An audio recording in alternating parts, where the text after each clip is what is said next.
Hi, I'm Pav. And I'm Neil. And welcome to the Top 10 of Anything podcast. Let's start the countdown. 10, 9, 8, 7, 6, 5, 4, 3, 2, 1. As far as British comedy legends go, Eric, Morecambe and Ernie Wise are hard to beat. From British theatres, BBC TV, ITV, and even movies, Eric and Ernie have made people laugh for decades and will do for decades more. Here's Neil with his short, fat, hairy legs and 10 Morecambe and Wise facts. Thank you very much, Pav. So, Morecambe and Wise started as a double act in 1941. Hellfire, it's a sailor of the century.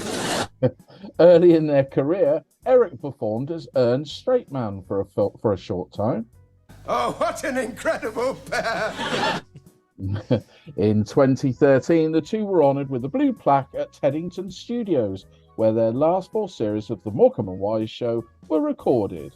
Hey, it's no good doing that, mate. If you want season tickets to watch Luton Town, you've got to pay like everybody else. Ernie made the first UK mobile phone call on the 1st of January 1985. That's it. I'm going to let it all hang out. Why not? It'll get a big laugh. The 1977 Morecambe and Wise Christmas special attracted around 28 million viewers, nearly half the population at that time. It's not nice to make fun of people who wear spectacles. In 1976, Morecambe and Wise were both awarded the OBE. Straight your wig and go home, you. The complete set of tapes for their first series, Running Wild, no longer exists. The BBC are currently looking for any off-air or private copies. Can you help? A surprise. She comes off, whips them off, and these two fellas. No. In 2005, the Monster Raving Loony Party's manifesto stated that they would change the national anthem to Bring Me Sunshine. They said it is quicker, more tuneful, and people know the words. Have you all got your fingers ready? Ernie shares his birthday with a plethora of famous people, including Jimi Hendrix, Bruce Lee. Eric shares his birthday with Bobby Darin and George Lucas. Where'd that come from? Off me chest. And in 2006, the public voted the duo at number 2 in the TV show The UK's 50 Greatest Stars. No, it isn't. But don't blow too hard. Well, there we go. What a cracking start. Ladies and gentlemen, we're here to do the Morecambe and Wise sketches. Now, 55% of our listenership are from the US, are from overseas. So this is going to be a little bit more of an education for you. And I do stress you should go and try and watch as much Morecambe and Wise as you possibly can. And we couldn't think of anyone better. Well, actually, this was this gentleman's idea to do this. Hopefully there's not been any trouble with his wife on his decisions on this one. But Kevin Day is back again. Hello, Kevin. Lovely to have you with us. It's a privilege to be asked back onto such a wonderful podcast. Bless your heart. Oh, making me blush. Yeah. So this was your idea. You came to us with Morecambe and Wise sketches. I'm taking that you are obviously a fan. I think pretty much anyone who's British of a certain age would be and likes comedy would be a fan of Morecambe and Wise. Where do you put them in the league table of comedy stars?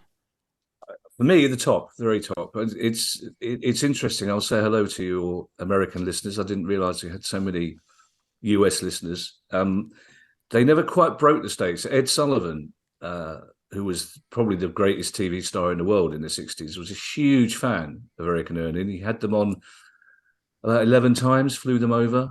And they wouldn't work with an American writer, so they worked, but only all right. So they're quite uncomfortable watching for anybody who loves Eric and Ernie, because the audience don't quite get some of the parochial references, but they love the slapstick. And Eric said one of the only good things to come out of his heart attack was that Ernie gave up on Breaking America, because Ernie was obsessed with Breaking America, and Eric was perfectly happy with making people laugh here.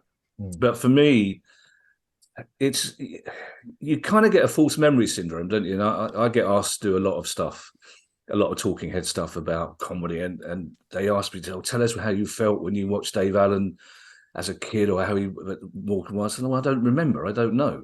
I remember laughing at Benny Hill because my dad laughed at Benny Hill, but I didn't know I was going to be a comedian at the time, so I wasn't making notes about stuff.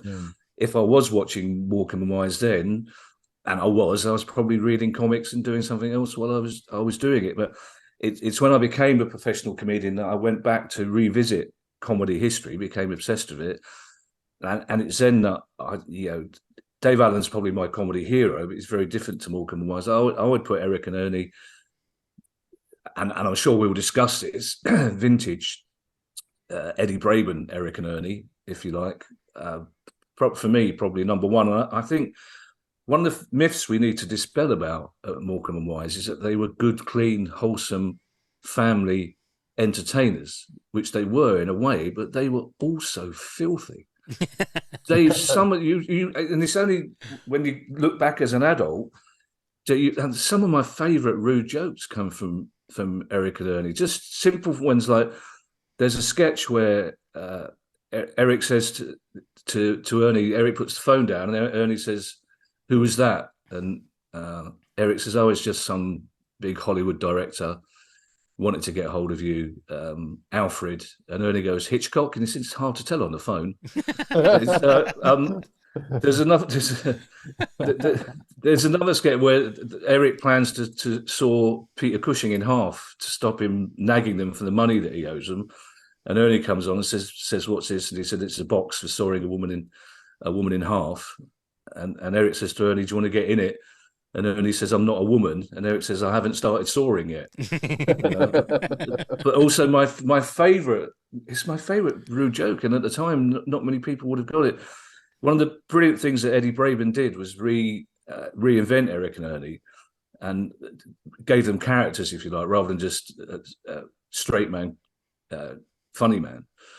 And he made Ernie quite pompous and a snob. And there's a lot of sketches in which Ernie talks about how his Christmases were better than so. And there's this one particular sketch when they were talking about the fact that Ernie's parents were quite posh and they had an art collection, and they mentioned a couple of pieces of art. And Ernie says, "My mother had a whistler," and Eric says, "There's a novelty," which is a fantastic joke. It's only, I'm sure, at the age of 10, I wouldn't have. But and they were getting away with this stuff all the time. The amount of times they used the word "it" were when Ernie would say, "Do you want a closer look at it?" And Eric would say, "Have we got time?" And it's just they were wholesome, but they also came from this musical background. They both obsessed with musical, despite what people like Jacob Rees-Mogg might like to have you think, or the Daily Mail might. Musical was filth. Yeah, musical was working class comedy for working class people who knew exactly how people's bodies worked. And so Eric and Ernie came from that tradition. So for me, in terms of inventiveness, in terms of playfulness, in terms of wordplay, in terms of timing, in terms of all the things that make brilliant comedians or double acts, they were without doubt number one for me. They were the top. And even now, researching this, and again, I've got a bone to pick with you because I thought the Disney songs one was difficult. Yeah. The only thing that's annoyed my mind is like even last night we're recording this the day after Dominic Cummings' incredible expletive-laden evidence of the inquiry, which in any other week I'd have been. But even last night, Ali's going, "Can we watch News at 10? We've got to see Dominic Cummings swear." It's like, no, I've got more Morecambe and Wise sketches to watch. I've got a top 10 Morecambe and Wise moments to get through. So yeah, for me, I don't think there's anyone to touch them. And there's a moment that we'll talk about, which I think is probably the high watermark in British comedy. I think for me, without a doubt, probably the funniest 3 minutes of British TV comedy there's ever been. I have to say. Yeah. But I find it hard to remember as well a lot of the sketches because they did so much, didn't they? And when we came to it, that's what I found hard to get my top 10 around. Is I thought, my God, I can't quite place which sketch is in which. You remember bits, and then I went on the YouTube rabbit hole. Classic lines, and you remember classic lines and think, "Oh, what sketch was that in?" Or it might have been in a longer, bigger bit of them, where they're in bed together or they're living together. It's a whole sketch of like that. But it was a nice rabbit hole to go back down and watch them all again and just see ones.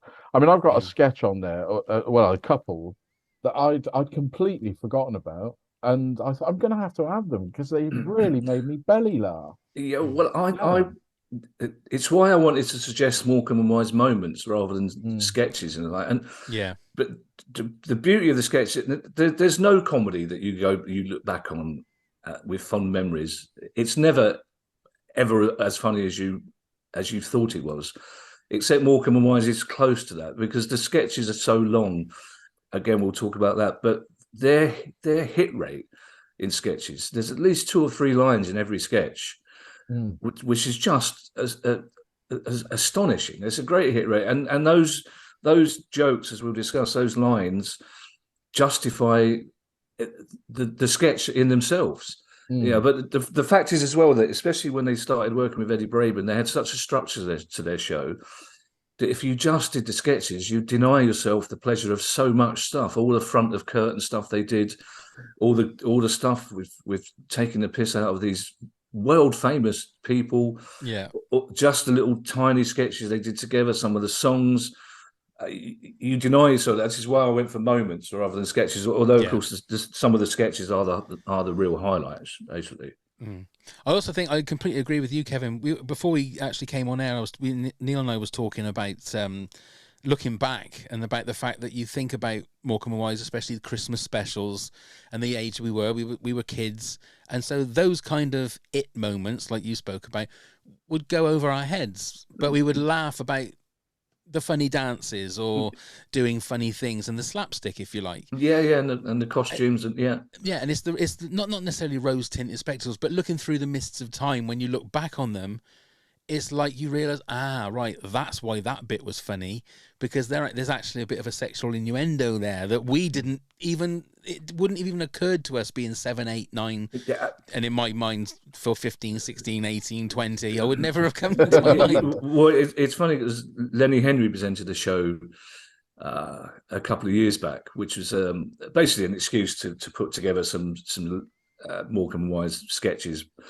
But Gary Morecambe, Ernie's Eric's son, was the guest on this each, so they spoke to him and they got some of the people back. So Glenda Jackson came back to talk about. But Lenny Henry made this brilliant point. He said the reason he loved Morecambe and Wise so much was because he remembered the sound of his parents laughing. Yeah, and he said it was one of the few times, because he grew up black in Dudley in the West Midlands in the 60s and 70s, a time of quite stress for black people, let's be fair. And he said it's one of the few times that all his family would be together. It sounds like a cliche, but and he would laugh because his mum and dad were laughing. But he knew that they were laughing at something slightly riskier that he hadn't got. So it's only when you go back and watch it again, as you just said there, Pat, it's like you go, oh yes, I see what they were doing there, the rascals. Exactly. And also it's only because I became and still am obsessed with the history of British comedy that I got so many of the references, because they're always throwing in references to old musical acts or to old musical things or to part of that. And it's at the time, I don't think my mum and dad would have got those references, but they just entertain themselves. They would refer to people who are long forgotten, a ventriloquist that was long forgotten, and you could just hear a couple of camera people laughing, or maybe 1 or 2 really old people in the audience. Or the classic the classic Andre Previn thing with the orchestra. Yeah. When Eric first sees the orchestra, Eric says, "Which one's the fixer?" which gets nothing from the live audience, but the band just crease up, because most bands in the 30s, 40s, and 50s were put together by somebody who got 10 bob more for putting the band. He was the fixer. So the orchestra, these people, these posh, even this posh LSO London Symphony Orchestra classical musicians got the reference. So there's all of that. They're really proud of British comedy history, and that comes through. And I think that also reflects in why they didn't ever really break America. And they did the 2 films to try and break America. But even in the films, the humour is quite parochial. It is. You can understand why American audience. I mean, now you would tell them to Google it, but at the time you can understand why they didn't quite get these two slightly older looking men, because they were all, you forget how young they actually were, but they looked older, as everybody did. So there was a lot, and as I say, Ernie really wanted, because when Eric first met Ernie was referred to as the Mickey Rooney of England. Mickey Rooney was this obviously huge US film star. Yeah. But Ernie was really famous when he met Eric. Ernie was 13, I think. He said it was back in 1941, and Ernie was a well-known hoofer. He was called the Pocket Rocket or something along those lines. And Eric was this gormless comic character. And as you say in the introduction, initially they decided to try and make Eric the straight one. It just didn't work. So Ernie kind of gave up a potential Hollywood career to do Morecambe and Wise for 40 years, but there was always that bit of him that wanted to break America, and there was always a slight guilt from Eric that he never got the chance to do that. I mean, they were seen by millions of people in the Ed Sullivan Show, and it was quite clear that Ed Sullivan loved them, but Ed Sullivan used to see them here, so Ed Sullivan would see them at the Palladium and was convinced it would work over there, but they never quite did. But for me, that doesn't matter, really. No. In a way, I think we would have lost something if they did become big international stars. For me, it's a long-winded introduction. I know we haven't started. This happened before, didn't it? So we've got to be away by 9 o'clock. Look what's happening. Sorry. But no, you're absolutely right. I mean, go on, Neil, you were going to say something. I was just going to say, the one other thing is you can really see influences of their comedy sort of today, or let's say sort of post, sort of after Morecambe and Wise. And we were talking, especially Vic Reeves. Absolutely. The more I've watched it now, I always thought it, but the more I watched it now, I'm thinking, Vic Reeves. Vic Reeves. Well, even Reeves and Mortimer, they do a pastiche of the whole Morecambe and Wise. Yeah, absolutely. Well, Vic played Eric's dad in a really good sort of drama documentary that Victoria. That's right, he did. Victoria Wood starred as a mum. So Vic and Bob. Bob's the funny one in Vic and Bob, and let's say the one you'd rather have a drink with. But Vic is obsessed. I mean, Vic was openly very honest about his admiration for Vic and Bob and for Morecambe and Wise, and Vic and Bob both wanted to copy that dynamic when there wasn't necessarily a feed man and a funny man. No. Which there wasn't in the later part of, in the BBC Eric and Ernie, it was very much a double act when they both got laughs. Whereas in the early ITV stuff, which we'll discuss, they were very much more old fashioned double act. But we'll come on to that. Yes, indeed. Let's crack on then. So we've got 10 to run down. Kevin, what is your number 10? Well, you've had a line from it in Neil's history there, basically, with have you got your fingers ready? Because it's a sketch, it's a top of the form sketch from 1970. And the reason I've chosen this is I've tried to choose, I think everybody listening to this, especially your UK listeners, I think we'll probably all have 3 or 4 moments that we agree on. Yes. But I wanted to try and pick some that showed some of the slightly unusual, quirky stuff, some of the stuff that Vic and Bob particularly picked up on. And there was a show in the 60s called Top of the Form, which I know I didn't watch it as a kid because it was posh. It was on BBC Two. And basically it was 2 teams of posh kids in posh school uniform asking questions. It was like a university challenge, but for sort of grammar school kids. So they do this spoof, Eric and Ernie. So Ernie's asking the questions and Eric is on the boys' team. So you've got a team of girls and a team of boys, all of whom I would say are in their mid-30s, quite clearly 2 middle-aged actors. So and basically the cleverness of it is that Eric can't get his buzzer to work. He knows the answers, but he just can't get his buzzer to work. So all the other kids are getting in, answering these questions, and he just gets more and more crossed.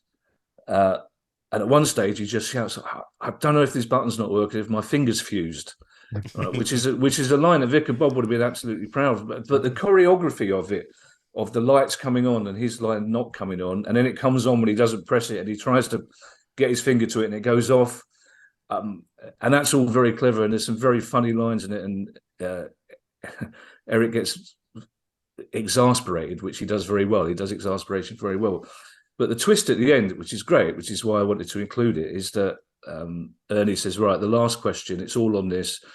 The winning team gets 2 weeks in Mallorca, right? Which is a very unusual concept anyway, that for a quiz for 14-year-olds, the winners get... And the girls' team end up winning. And the girls' team are sort of... And Ernie, as the host, says, well, what a shame that the boys won't be going to Mallorca. And Eric says, you speak for yourself. And he gets up and he's wearing a short skirt and white socks and turns his head round, and he's got a ponytail on the back, a pigtail on the back of his wig, which he's managed to hide all the way through. So he just is. It's a very British musical ending. That I'm going with the girls. I am a girl. It comes out of nowhere, but it indicates. Like most comedians of the 60s and 70s, you didn't have to work hard to get them to dress as women anyway. No. But it comes out of nowhere because there's no indication that that's going to be the ending. And it's not their best sketch by any means, but it's got some cracking funny lines in it. But I just wanted to include it as one that indicates the thought that went into the punchline, if you like, that it's quite a long journey, but the picnic at the end is absolutely worth it. Yeah. Bit of ahead of its time as well. A little bit. Yeah, a little bit. Yeah. Yeah. I mean, I did see that one there. I mean, I obviously haven't got it on my top 10, but I agree with what you mean. It's like it's a Vic and Bob. If Vic and Bob came up with a sketch of that in 95 or 98 or something like that, you wouldn't have been out of place at all. Not at all. You could just see Bob Mortimer getting up from behind the desk. Yes. In a short girl's skirt, basically. Yeah, absolutely. You forget the fact that it's actually slightly sinister that a man's going on holiday with 3 schoolgirls to Mallorca, but it doesn't matter because it's the way Eric delivers it as well. Because Eric wins, which is great. It's funny, but as I say, I just wanted to include it as it's because it's not a sketch that a lot of people would know. No. And what I will say is that for our Patreon subscribers, we will, on the video playlist, I will try and put every sketch that we talk about. But one thing about YouTube is that they haven't got a lot of stuff of Morecambe and Wise, especially a lot of some of the ones that you can just think of from the top of your head. Well, do you know what? I was quite surprised by that because it's one of the reasons it took me a lot longer to research this than I thought, because I imagined that somewhere on Sky TV, somewhere on the playlist or somewhere on YouTube, every one of these sketches would be available. And I was surprised. There's one we come on to later on, which I couldn't find at all in its entirety. And I was really frustrated because I was looking forward to sitting down and watching it. And I had a couple of those. There's little snatches of some of them. And I don't know if these are copyright issues or what have you, but even on iPlayer, I thought, well, surely BBC will have a huge selection of Eric Morecambe and Ernie Wise stuff, but no, and it was much more difficult than the Disney song ones we did before, where there's nothing that wasn't available. Exactly. Very strange. Very strange. Yeah, and as you say, there's nothing of their first original Running Wild, the 50s BBC series, which was a disaster. And it's quite possible that Eric and Ernie themselves made sure there was nothing available. But in those days, the BBC didn't keep tapes; they reused them. They recorded over them. There's I think there's 2 of the BBC series from 1970 are missing, but strangely enough, you can get more of the ITV series on YouTube, the one in the 60s, 2 of a kind, than you can of the BBC stuff. Which I was really surprised by, because I mean, there's not 1 minute of Dad's Army, for example, that you can't watch. No, all the 2 Ronnie's classic sketches are there for availability, but for the Morecambe and Wise stuff, not a lot. Yeah, very strange. Those tapes are probably in a vault somewhere with the Star Wars Holiday Special. Probably where they are. Again with the Star Wars Holiday Special. Indeed. That's what we want to do. Top 10 moments of the Star Wars Holiday Special. There you go. Go on then, Neil. You're number 10. I can't even get through it. Yes, so the same as Kevin, I went down watching something and sort of refreshed my mind with a lot of Morecambe and Wise. Couldn't remember a lot of it or remember snippets. So while I was watching the YouTube, I came across a Jungle Book sketch, which links us into our last podcast. Yeah. But if you remember this, it's basically Eric and Ernie miming to the King Louis song. Yeah, I want to be like you. I want to be like you, which isn't particularly funny, although you do realise what a good dancer Ernie was yeah. in that sketch. He really is a good dancer. But it's when Eric comes out as Baloo that gave me such giggles, unpleasant giggles that I haven't had in a long time, where I was proper belly laughing when Eric was dancing. Now, I always laugh at I can't remember their names now, the guys that used to do the sandbox dance, you know, the Egyptian. Wilson, Betty, and Keppel. Yeah, who are referred to in the Glenda Jackson Anthony and Cleopatra sketch. Yeah, exactly. They do that stand dance. Yeah, may talk about it later on. Yeah, but always find those laughing. But Eric is dancing as Baloo did a lot of those sort of movements, the shuffles, the bits. But it had me in stitches, and I thought, you know, if it's done that, and a lot of the other sketches I'd pre-watched hadn't made me laugh as much as that, I thought I'm going to have to put it in. So that's why I put it in my top 10. I think one of the reasons, and it's a cliche, but when my son Ed, who's now a comedian, Ed Knight, was 4, 5, 6, he loved Morecambe and Wise. He still does. And I've talked. It's partly the joy. You can just see how happy Eric is performing. When Eric saw that costume, I imagine his eyes lit up. But also you can see Ernie. So many times he's trying not to laugh. But Ernie just looks really proud. Yeah, that they're making people laugh. And there are lots of moments like that. I mean, there was one sketch I was thinking about. I think it was the very first sketch that Ernie Braben wrote when they went to the BBC, which was a Robin Hood sketch, Robin Hood and Little Ern, which again is all right. It's not a bad sketch, but there's just one moment in it when the Sheriff of Nottingham has caught them in the castle and is telling Richard the Lionheart that he's going to kill him and they're all going to die, and he's got his guards with him. And Eric just turns around and clocks the camera and just starts looking at the camera. He ignores the actor playing the sheriff, just looks at the camera, and then Ernie spots the camera and he just turns around and they're just smiling at the camera. Yeah. And then Francis Matthews, Kid Richard, he just starts, and eventually they're all just, and then a couple of extras come in and they're all just looking at the camera. And because Eric loved that sort of breaking the fourth wall stuff. Eric loved acknowledging that they were talking to people, and there are little moments like that, which, you know, it's not the best sketch, but those little moments, and they're just, you watch it and you just go, I don't know why I'm laughing at this, but it's just funny. And Eric, and they do a Sylvester and Tweety Pie sketch as well, which is just it's just funny with it sitting on the swing. It's just, and him dressed as Baloo. It's like you say, it's not the best, but it's you just smile anyway. You just get swept up with it. Yeah, but it's the joy that I got from it as well. I think that made me put it down. I don't know why. It was, like you said, it wasn't really well done sketch. They're only miming. Although I really was impressed with Ernie's dancing in that one. Yeah, well, Eric's not a bad dancer either, but Ernie was a really, really good dancer, and you see that they do quite a lot of song and dance numbers, top hat and tail stuff, and they partly because they enjoyed doing it so much. Yeah. But that's the music hall part of it, isn't it? That's very much so. Yeah. The one thing I was when I was looking through all the different clips that I could actually sort of get my hands on. Whenever I look at anything from the 70s and maybe the 80s, it always looks dated, and you always have that little bit of a cringe, and you think, oh, you know, wheel tappers and shunters, and, and you know, velvet jackets and massive collars, and I always look at it and I always think, oh God, you know, everything looks brown and beige and never seems to be sunny in the 70s for some reason. But I never get that feeling with Morecambe and Wise. It always feels timeless, even though they're doing something which is like directly from music hall. They're just dancing, they're tap dancing in front of you, and you're supposed to take that as entertainment. It never ever feels dated. I never feel that icky sort of 70s feel that I do when I'm watching, well, whatever it would be, you know, even if it's like Cannon and Ball or something like that, another double act, you think, oh God, that feels so 1980s, whereas for them it just seems timeless. I think that's a really good point, and we'll come on to this. If you look at some of the 60s stuff, the early 60s stuff on ITV, that is dated. They're a very different couple then, and some of the stuff they talk, it grates.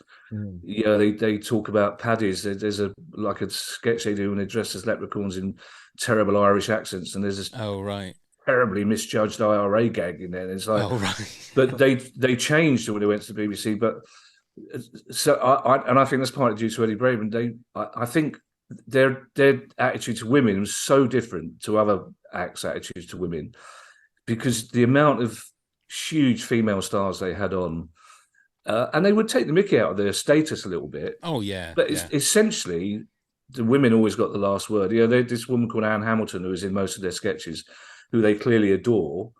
And you've got these two characters, whereas in the ITV series, they're quite lechy. They talk about birds a lot in the ITV series, where in the BBC series, you think these two blokes have never talked to a woman in their life. They're really innocent. They're really innocent and childlike. And there's a sort of Laurel and Hardy feel to them that you kind of, they're not, you can't be alienated by them. And I think it's an odd thing to say, but I think because they were so rooted in 40 years of musical comedy, that kind of does the opposite of dating them in a way. You'd think, because I look at, I'm going to mention this in a minute. I find watching the two Ronnies hard now. I have to say, there's a lot of talking about that, especially in their later stuff, when there's a lot of, you know, they recreated the famous Four Candle sketch in their last series, but as an Asian shopkeeper and an Irish navvy buying stuff, and it's not good. And you know, they had that terrible, dreadful mini series when women ruled the world. It's called The Worm That Turned, and they had the men's liberation front. Whereas I think you're absolutely right with the Eric and Ernie. Even though it is rooted in its time, for me, it doesn't date at all. And you know, some of the references you find it hard to get, and especially a lot of the time when they do fake credits on sketches, you go, I'm going to have to look up who that is and why the audience are laughing at it. But there is a timelessness to it. I think you're absolutely right. Yeah. Well, it's my number 10. It's not it's a moment, but it's a moment that was in every single show, and it's the "Bring Me Sunshine" song. That's my number 2. Yeah. Oh, is that your number 2? Yeah. Oh, okay. No, it's because I can't. The reason it's so high for me, I'll let you explain yours quickly, but the reason it's so high quickly for me was because I can't think of Morecambe and Wise without hearing it. Yeah. And I think, well, it's got to be something big because they sort of own that song. Yeah. Oh, and yet the irony is they didn't finish the show with that song every week. They had 5 or 6 songs. Oh, really? That they rotated Mandela with. effect. Yeah, so there's a song called "Positive Feeling" which they used a lot. A song called "Following You Around," but everyone, I'll tell you the only reason I didn't put "Bring Me Sunshine" in is because I didn't have time in my top 10, to be perfectly honest. But at Eric's funeral, that was a song they played as he was being brought into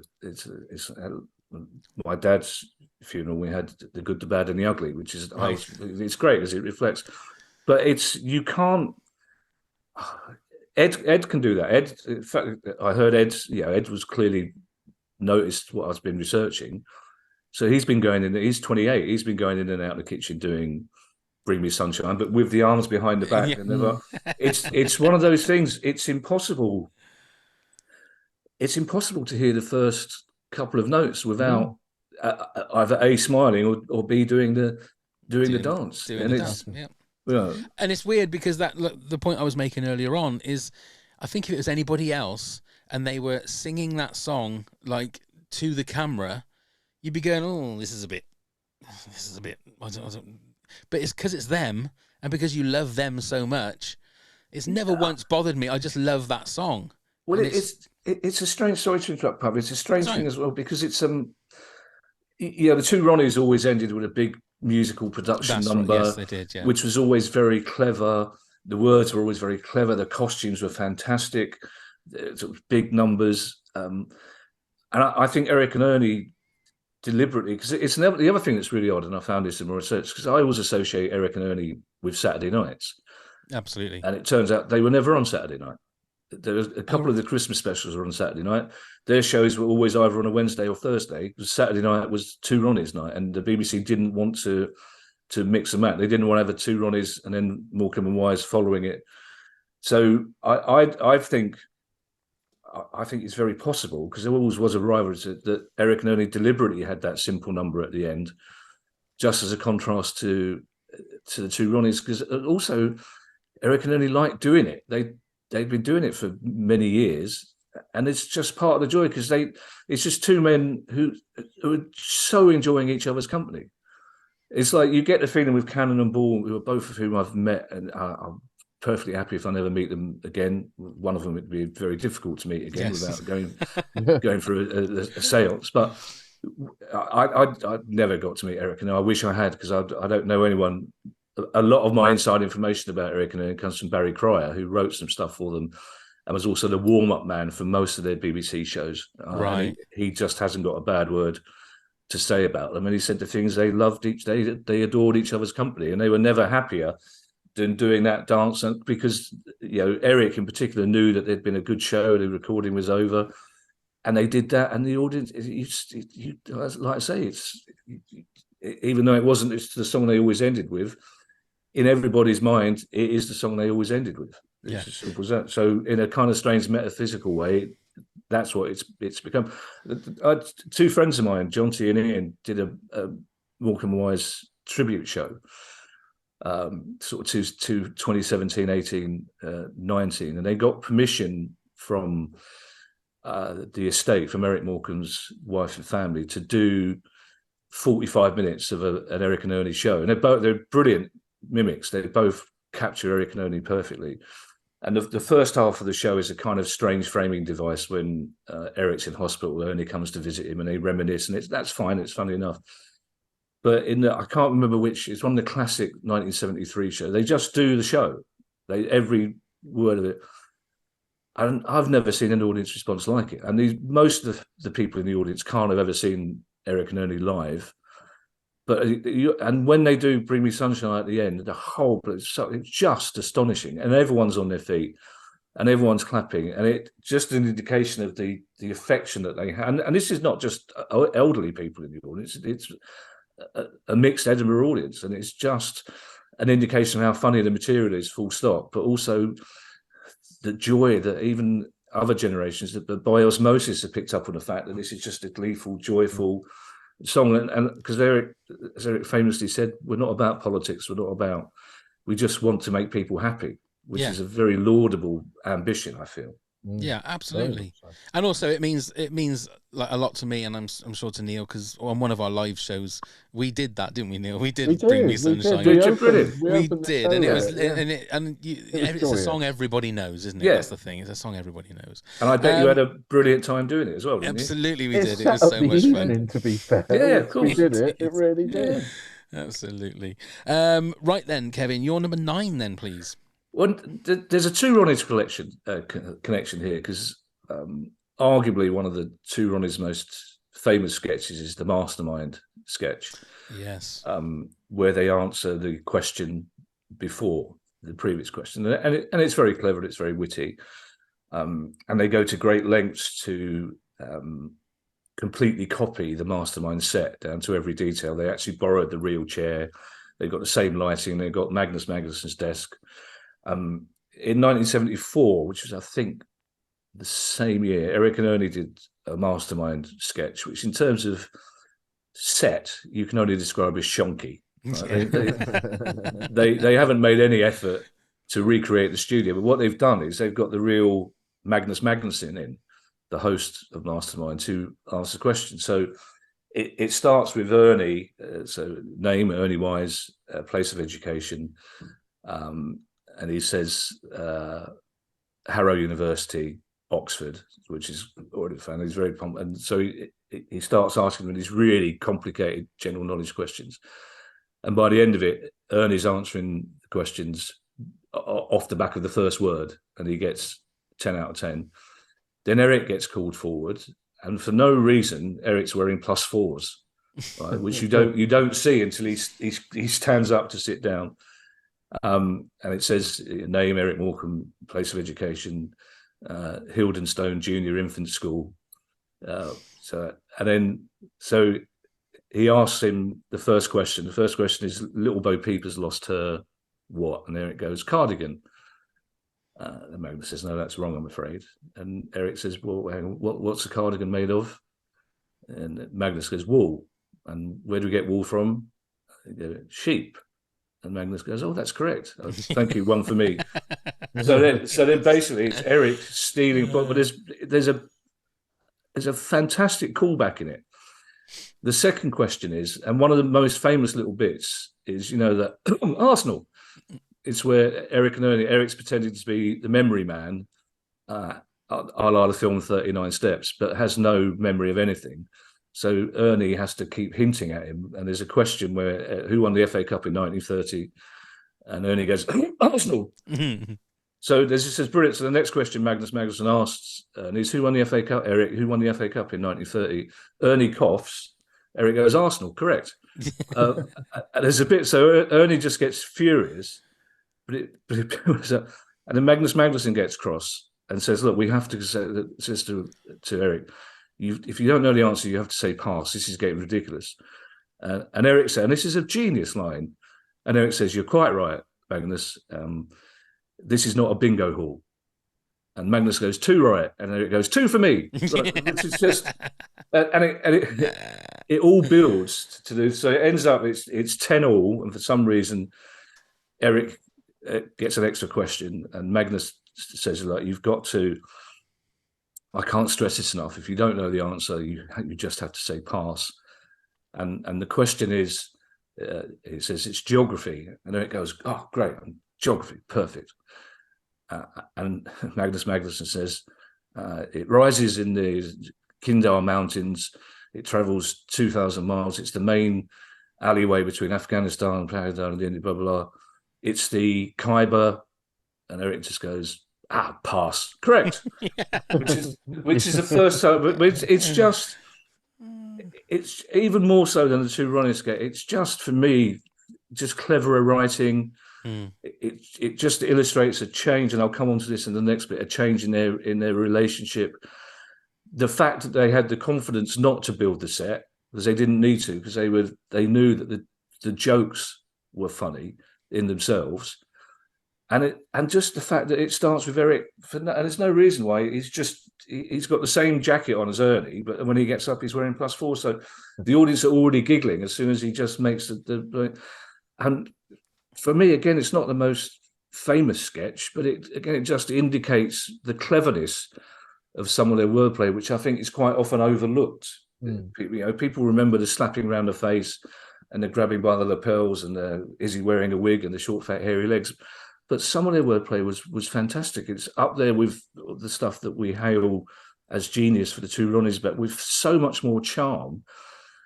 And also so much more. There's an element that the 2 Ronnies were never a proper double act. They were an actor and a comedian who got thrown together. Yeah. They never did stuff together. But there's an element with Morecambe and Wise that, again, adds to the entertainment. There's an element of how we're getting away with this. Whereas when you watch the 2 Ronnies, you kind of, Ronnie Barker in particular, is consumed by his own cleverness sometimes. You know that they know it's clever, witty wordplay, whereas Morecambe and Wise are just literally, why are people laughing at this? And it's partly because it is just as clever as the 2 Ronnies, but they're just enjoying them. They're just 2 blokes who love what they're doing. Yeah, and like you say, that glint in Eric's eyes, he knows that you know that. Absolutely. Yeah. And it's weird because, like, I still do that when I cough and I say Arsenal. Everybody does that. Yeah. Everybody of a certain generation, Pam. I think of a certain generation. Yeah. Okay, then Neil, you're number 9, please. So I'm going back to a sketch that I'd sort of forgotten about. I remembered it a lot differently to what I rewatched it, but it still had some very funny moments. It's the Frankenstein sketch with Ian Carmichael. Eric plays Igor, and they've got the bench in there, and they're trying to bring it back, and it's full of obviously a lot of Eric's quips and everything, and talking to the camera, looking at the camera. But also, it's really funny that they decided to place Ernie as the monster in the table. When he comes off, he's got the huge head, and he's not very well dressed. It's very shoddy costume, but it's just very, very funny. Very funny. But it's all down to Eric on that one with playing Igor and his addresses to the camera constantly, breaking that fourth wall. It's fantastic. But sorry. So I was going to say that there's a sketch they do in their first series for when they moved back to ITV after the end of their BBC contract. And he didn't have Eddie Braben writing for them because he was still contracted to BBC. So Barry cried. But it's probably the best sketch of their later years at ITV, and it's with Judi Dench. But it's Jekyll and Hyde, right?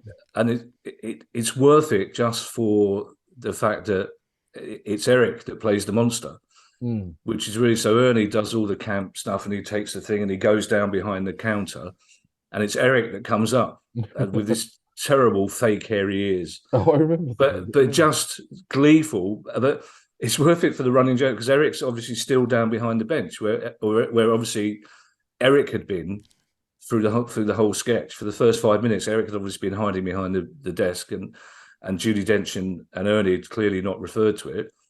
But when Eric comes up as the monster, he just constantly steps. So every time he goes behind the desk, he takes this massive, hugely exaggerated step over his body, which is just a brilliant running joke. It's just really, really, really fun. Judi Dench is brilliant in it, but it's again because it's just the fact that Eric makes such a terrible monster.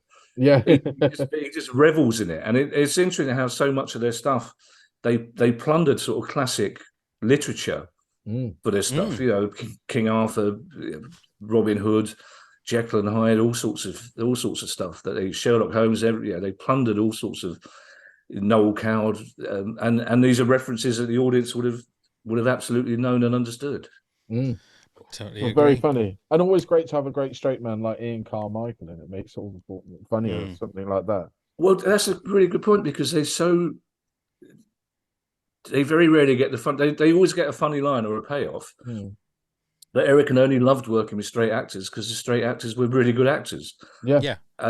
So they always acted as like the baseline to every sketch that Eric and Ernie could then muck about around the decent actors. And all these top actors were fighting to come and be on like the Christmas specials. And absolutely, yeah.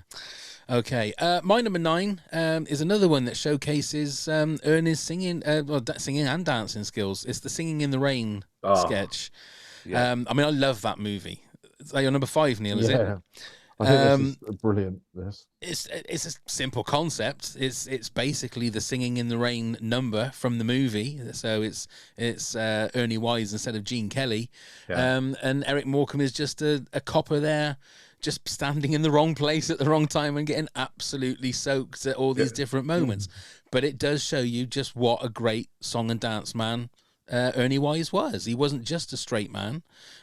He was the British Mickey Rooney, if you like. You know? Well, also, I think what that illustrates, and I took a punt that some of the things I didn't put in, I hoped that you would. We would. So we could talk about them.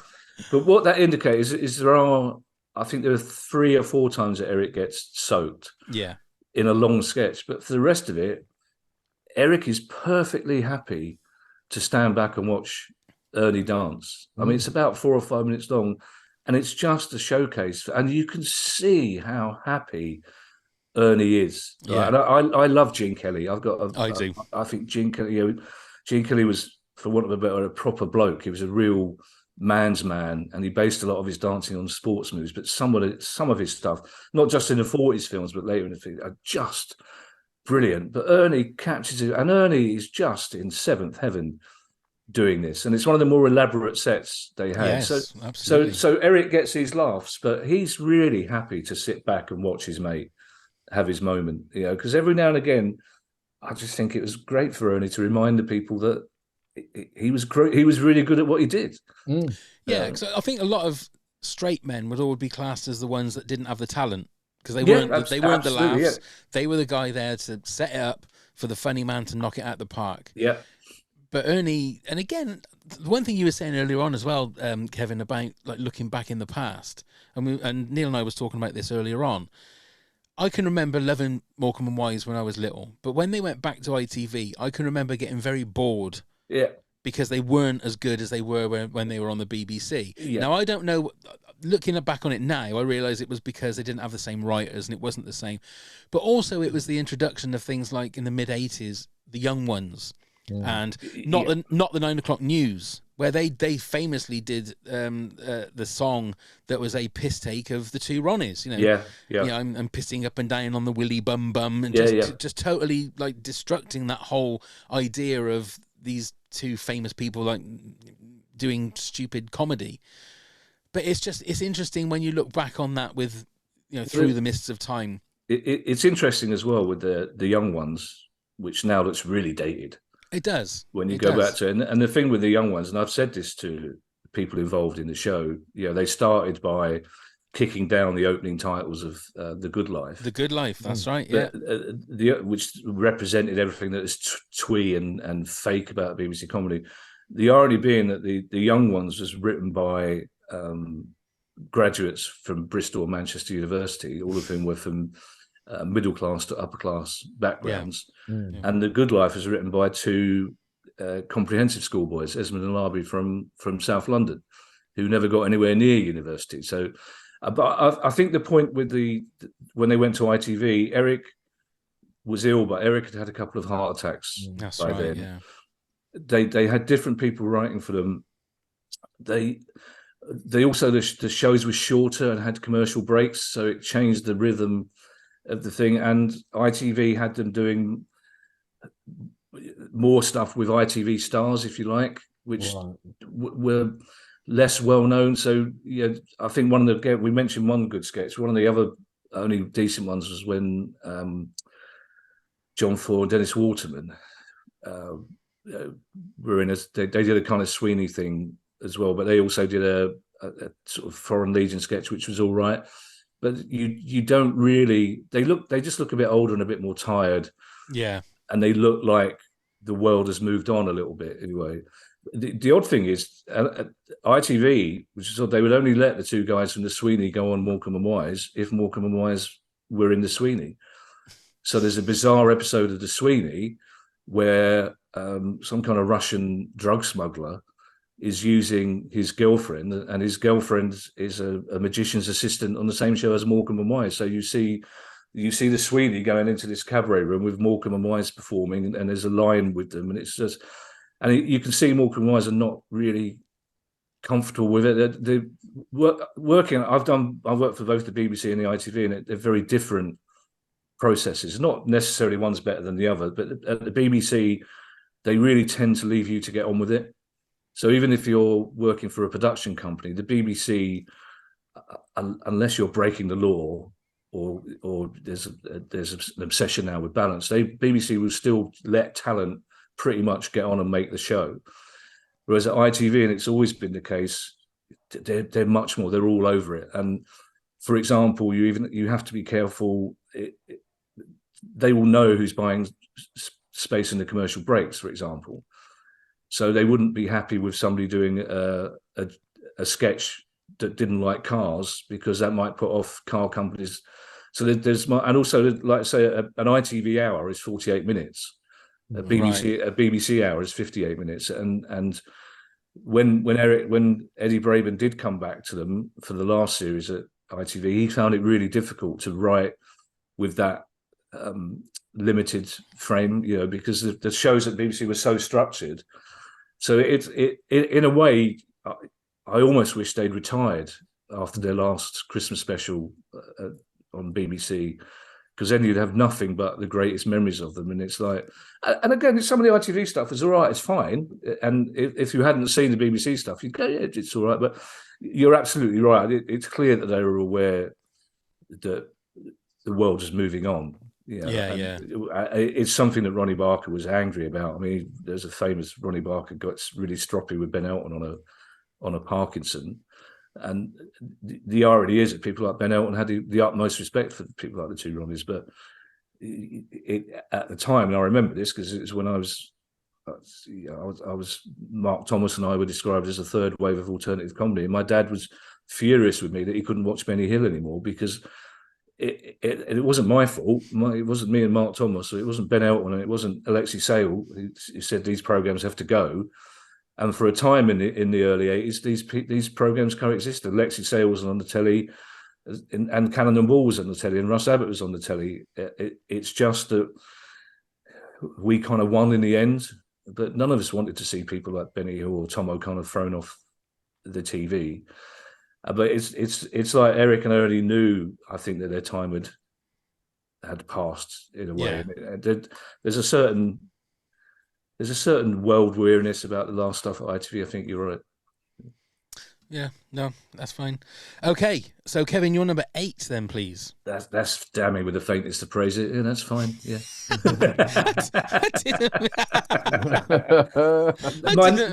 didn't mean it like I that. know you didn't.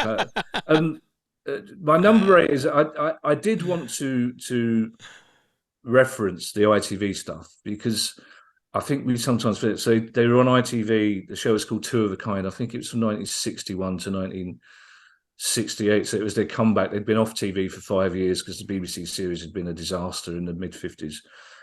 But they came back and did this series, and it was really popular. It got huge viewing figures. But it was a very different beast. And Eric and Ernie's relationship was very different. Ernie was cunning and a bit snidey and sharp, and his role in the show was to get one over Eric the whole way through. Eric was a bit of a gormless idiot who at the same time was constantly randy and constantly trying. So it's a slightly uncomfortable. And they had the two writers, Sid Field and Dick Hill, who were in every sketch as well. So they wrote themselves into everything. So it's so different to what Eddie Braben created for them character-wise. But because it was such a popular series, they got the biggest guests. And in 1964, they had the Beatles on. Mm. And I was really pleased when you tweeted that we were talking about Eric and Ernie. I was really pleased that so many of your listeners responded, including this moment, because the whole show is pretty much dedicated to the Beatles. It's a 48-minute show. The Beatles do like 5 or 6 numbers. Eric and Ernie do a couple of sketches in between, but then at the end, before the Beatles' last 2 numbers, Ernie goes out to say hello to them. Ringo's not allowed to leave the drum kit, so it's John, Paul, and George. And then so Ernie's having a little chat, and then Eric comes out, and it's a reference again that nobody will know now. He went, "Oh my God, it's the K Sisters," which the Beatles, who are 3 musical sisters. But then it's a 5-minute interview with, and it's really interesting because he keeps referring to Ringo as anything other than Ringo. When he first comes out, he goes, "Oh, it's Bongo," and then he calls him Bonzo, and he calls him Bingo at one stage, which the other 3 clearly like. Yeah. But there's a brilliant moment with John Lennon, and John Lennon later said it was his favourite TV appearance ever. Mm. But John Lennon, as we know, was a chippy little young man. He was quite aggressive. He could be quite arrogant. Oddly enough, obsessed with the Goon Show, and obsessed. He had a sort of encyclopedic knowledge of British comedy, but he clearly wants to take Eric on. And when Eric shakes his hand, Lennon sort of grabs him into him, and he starts saying, "Oh yeah, I remember you.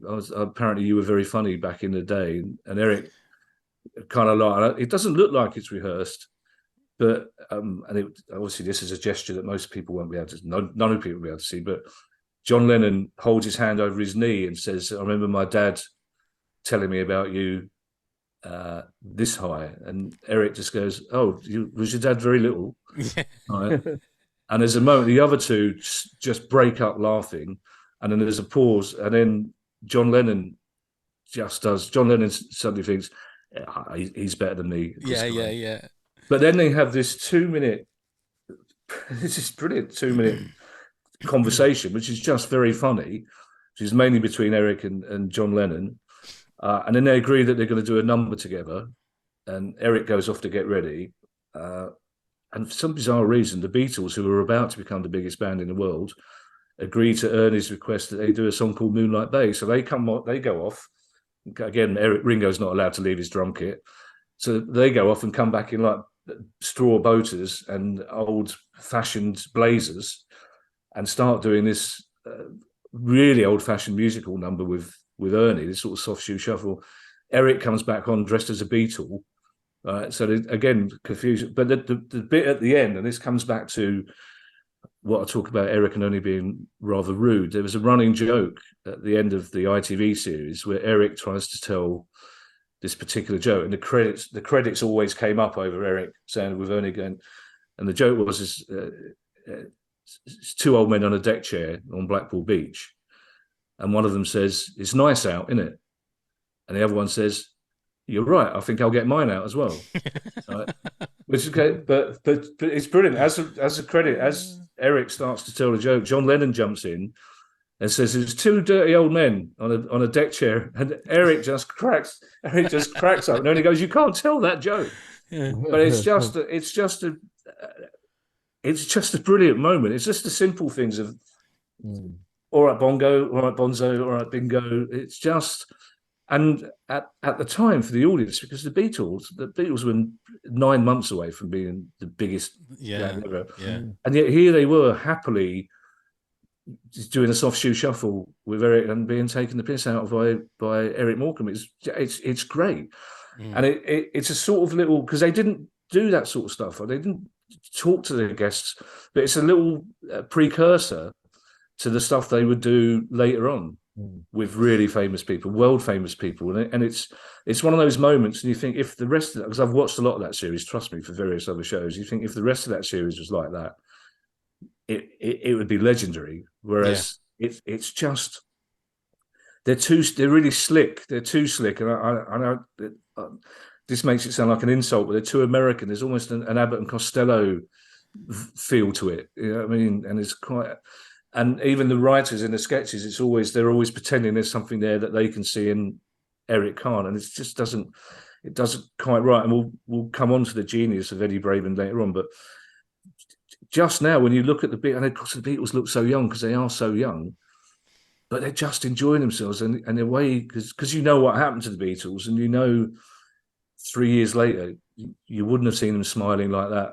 In anything else, you know, and it almost breaks your heart in a way that they were different people then. They were different, absolutely different people, and it almost breaks your heart that in the course of 3 or 4 years they went, you know, this huge worldwide fame and this huge worldwide notoriety with the bigger than Jesus stuff, and so it's just a really innocent, great thing. And the fact they take the piss out of the drummer, it's just every time I see it, bingo, bongo, and bonzo, it's just Great one. That is a great one. I think the entire episode is up on YouTube, isn't it? I think. I think it is. Yeah, it is. All the stuff with the Beatles on it is. Yeah, like I say, there's far more ITV stuff, which again I don't know whether it's copyright or licensing or whatever, but must be. Yeah, it's worth. It's worth looking at. I mean, and they had some of the biggest. I mean, you know, the Rolling Stones did it, and the Small Faces did it, and the Kinks. So, you know, these big names were happy to come on and mainly promote their singles, but very rarely did Eric and Ernie talk to the other band. So, I mean, come on, Kevin, you're a big name in the BBC. Surely you can get them to unlock these Morecambe and Wise tapes. I wish that were the case. I need to talk to somebody and find out why they're not even on iPlayer. I mean, you're the third coming of comedy, for goodness sake. Yeah, the third wave of alternative comedy, me and Mark Thomas. Yeah, Mark Thomas. I mean, that must have some kind of cachet, surely. And now look at us. Doing Morecambe and Wise podcasts. We didn't surf that wave nearly well enough. Go on then, Neil, you're number 8. So it's another song that they did. It's the Banana Boat song. I sort of remembered this and then searched it out on YouTube. Now, this is the one where, obviously, it's all down to Eric. Ernie, being the singer, can sing. I forget the name of the lady who's singing on this now, so forgive me for that. But yeah, it's Eric. Basically, starts with the tambourine, isn't it? If you remember, and then obviously goes through, and it's a cross between it's physical comedy, the way he uses these different instruments that he's got to not a very good effect, but. And then obviously the big payoff when he hits himself all over. Yeah, it's genius. Now you've seen other people. Who was the guy that used to do with the tin tray? Do you remember? I can't remember. Milk tray. Yeah. All of that. But it's Mule Train. No, it's Mule Train. Mule Train. Yeah. That's right. I can't remember. I don't. There was sort of reminiscence of that, or whether he was taking the mickey out of that himself, Eric. But it just again, it's the pair. Well, the dynamics between them the song, we all know the song, or it was a song that I knew from the youngster and on.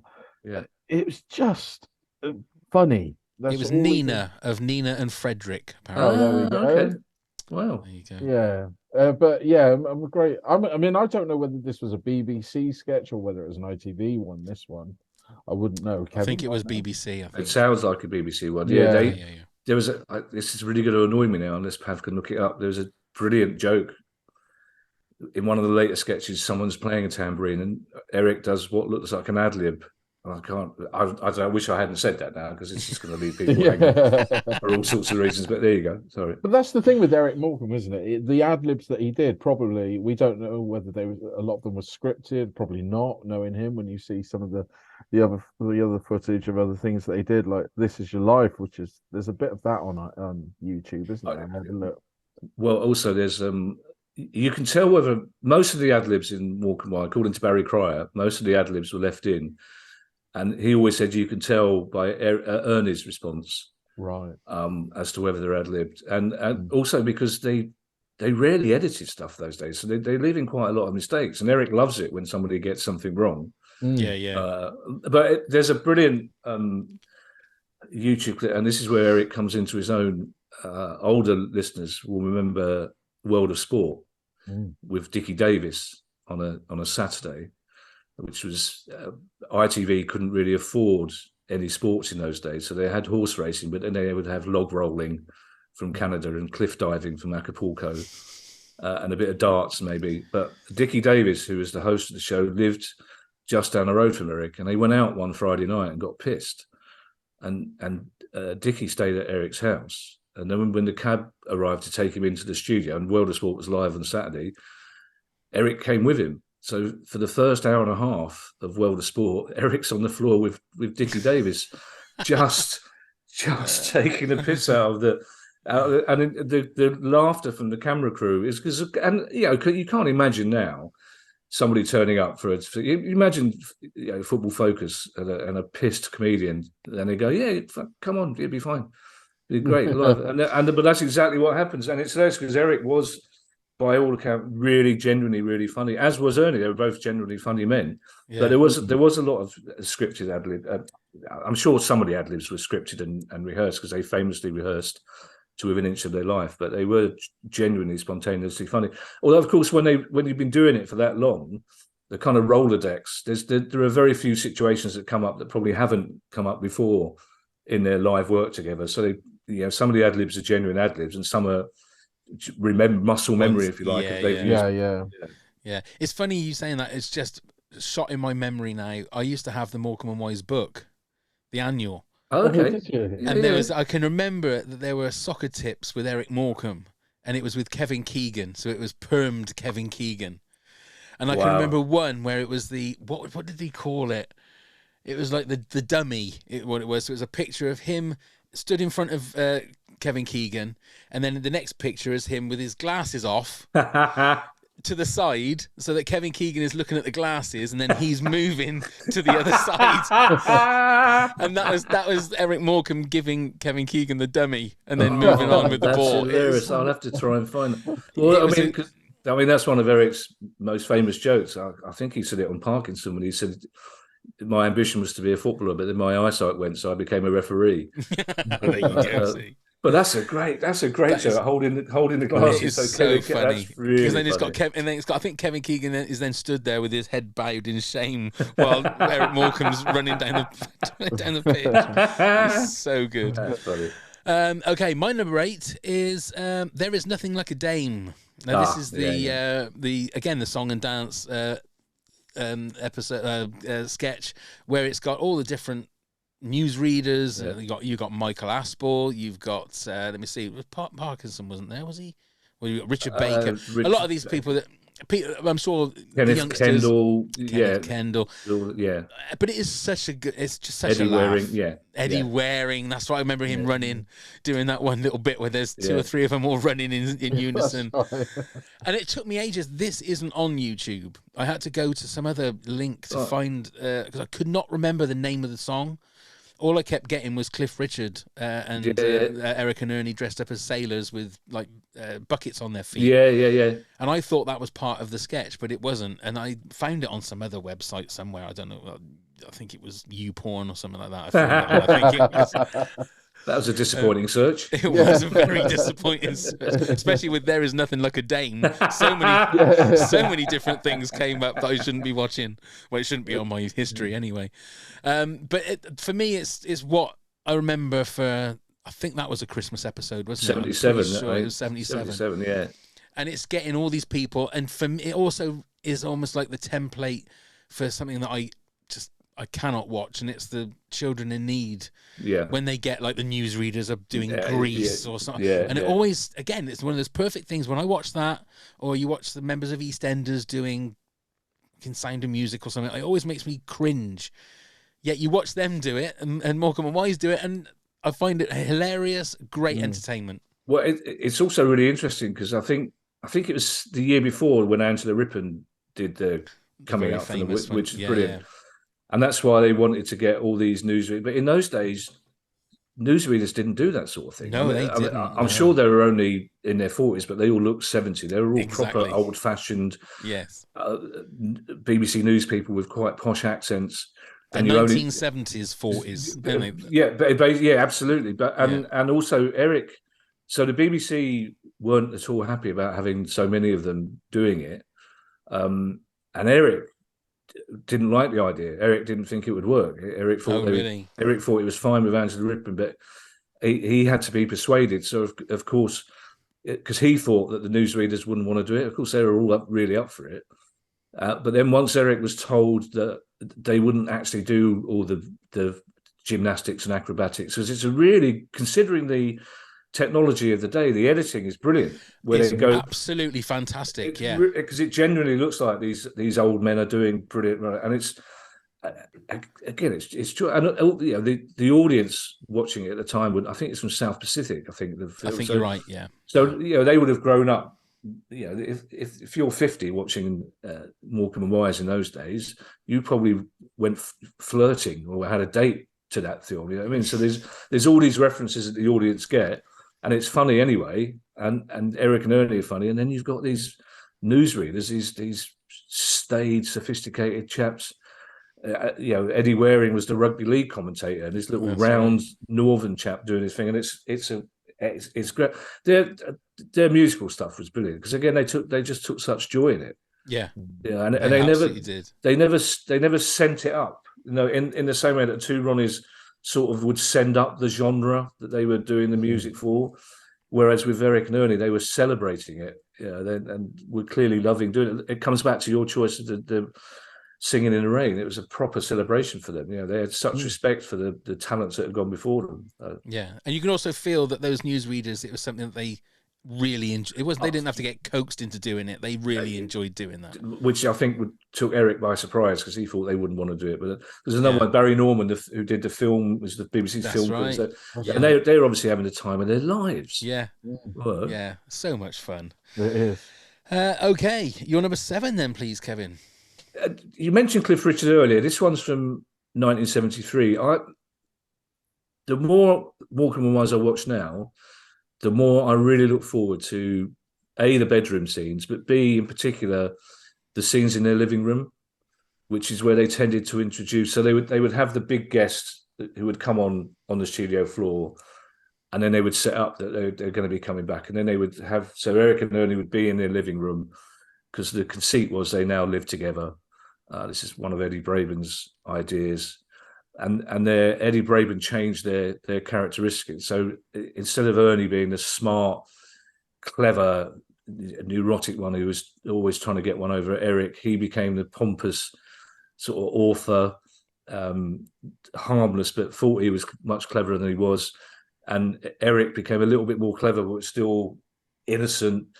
And they lived together, but clearly they were great mates, whereas in the ITV series they weren't. You got no sense that they were mates, but in this they lived together and they were quite happy to live together, and share a bed. So you've got this dynamic between them, and they would do. And this particular one is the one with Cliff Richard on from 1973, because again, any director now or editor would it's 12 minutes long. Right. Nowadays, you'd go, right, even if it's Cliff Richard or even if it's Billie Eilish or Ed Sheeran or whoever, they'd say, yeah, I don't care how famous they are, 3 minutes and we're out. I mean, that's half of a sitcom episode. It's absolutely, but it's just this thing. And the setup is that Ernie spends the first minute. Ernie's got this like mid-60s sort of go-go dancer outfit on, because he's decided that he's much cooler than Eric, which Eric's really annoyed about, even though Eric's doing an Airfix model. He's making an Airfix plane model. And Ernie says he's invited Cliff Richard round because he's got this new dance sequence for Cliff Richard to come and have a look at. And of course, Cliff Richard comes in and his eye is immediately taken to the Airfix model, and he sits down next to Eric and he goes, "Oh, it's brilliant." He's asking Eric about the Airfix model. And there's a line he says to Eric, have you always been able to make things? And Eric says, yeah, well, my dad was an engineer on British Rail. He was the one who used to weld the crusts onto the meat pies, which is a great line in itself. But for the audience at the time, when British Rail was a nationalised train service here, it was legendarily shit. And it's just, and the next bit is Eric says, yeah, I love it. It's the fact I made Ernie out of a kit. And there's laughter. And Cliff Richard went, yeah, you can't see the join, which is something that Eric used to say to it. And Eric immediately gets the hump. And he just says to Cliff, you're not going to do terrible jokes like that all the way through, are you? Only I'm the one who does that. And then there's a bit where, so Ernie's trying to get their attention, and Ernie puts Cliff's latest single on the record player. And Eric just goes, turn that off. I can't stand that bloke. He's terrible. And he goes, he's just sitting there. And he goes, it's still terrible. But there's another line. And again, it's an indication of how they undermine the stars. Yes. Cliff asked him a question. Cliff Richard, who was one of the greatest musical stars at the time. Cliff asked him a question. And Eric just goes, well, Cliff. And he says, you don't mind if I call you Cliff, do you, Richard? Right? And it's just such a great throwaway line, and you can see Ernie starts to go at that stage, and it all builds up to them doing. Ernie shows them the dance numbers, and Cliff Richard just goes, "That's terrible. That's really old fashioned," and then says to Eric, "Can you come up with something?" And Eric plays one. I can't remember, but he plays one of Cliff Richard's hits on the single, and Eric goes, "It's good." And Cliff Richard goes, "Yeah, it's in there somewhere." But then again, Eric gets cross again. So it's just this wonderful thing about their relationship. There's like really doesn't give a monkeys how famous these people are. It's like the way they treated Elton John, for example. And it's just for the audience at home. It's just hilarious. And again, American listeners may not understand it. It's like I worked on Nevermind the Buzzcocks, which was, shall I say, an irreverent pop quiz for our American listeners, but basically was a sarcastic piss take of pop stars. And they sold the format to America, and it was pulled after show 2 because the American audience just didn't understand the idea of taking the piss out of famous people. Because the American audiences have got the roast, so they get it all off their chest in one go at the end of the year. But this low-level sarcasm and this low-level piss-taking of celebrities, Americans on the whole don't get it. But English audiences love it. You've got all these world-famous, we'll come on to Andre Previn later, world-famous people just having the rug pulled from under their feet by Eric and Ernie and enjoying every moment of it. And it's the same with Cliff. It's like, and Eddie Braben has created this world for Eric and Ernie where they will take the mickey out of each other, but God forbid anybody else comes in and tries to do the same thing. And it's really rather touching. And that's what makes the BBC stuff so successful and so accessible, because you've got these two blokes who just clearly adore each other. And yet it's like literally not knowing, Ernie having to explain to Eric who Cliff Richard is because he does not that fuss. It's great. It's really good. I could have picked 4 or 5 of those living room sketches. They're always highlights for me. That's the British sensibility, though, isn't it? With famous people, is that we love them, build them up, and then we're quite happy to knock them down. So if Morecambe and Wise are doing that for us, well, absolutely, but also most of them are savvy enough to know that the British public are going to love them for standing there, exactly taking it. You know? Exactly. Of course. Completely agree. Absolutely. Right then, Neil, you're number 7. So it's another song and a sketch, but this one was black and white. It's Boom Oh Yatatata. Yeah. This was the how one can that we my not- mum said that she absolutely adores this sketch. It is. I mean, you watch it. I mean, it's beautifully constructed. It really is the way they do it. They keep swapping through. They're trying to sing this song. And we spoke about Ernie laughing. If you watch carefully on this one, you can see Ernie laughing on this one. Yeah. So, I mean, when was this one? I don't know. Well, they used to. Do you know what? Funny, they weren't averse to recycling stuff. Right.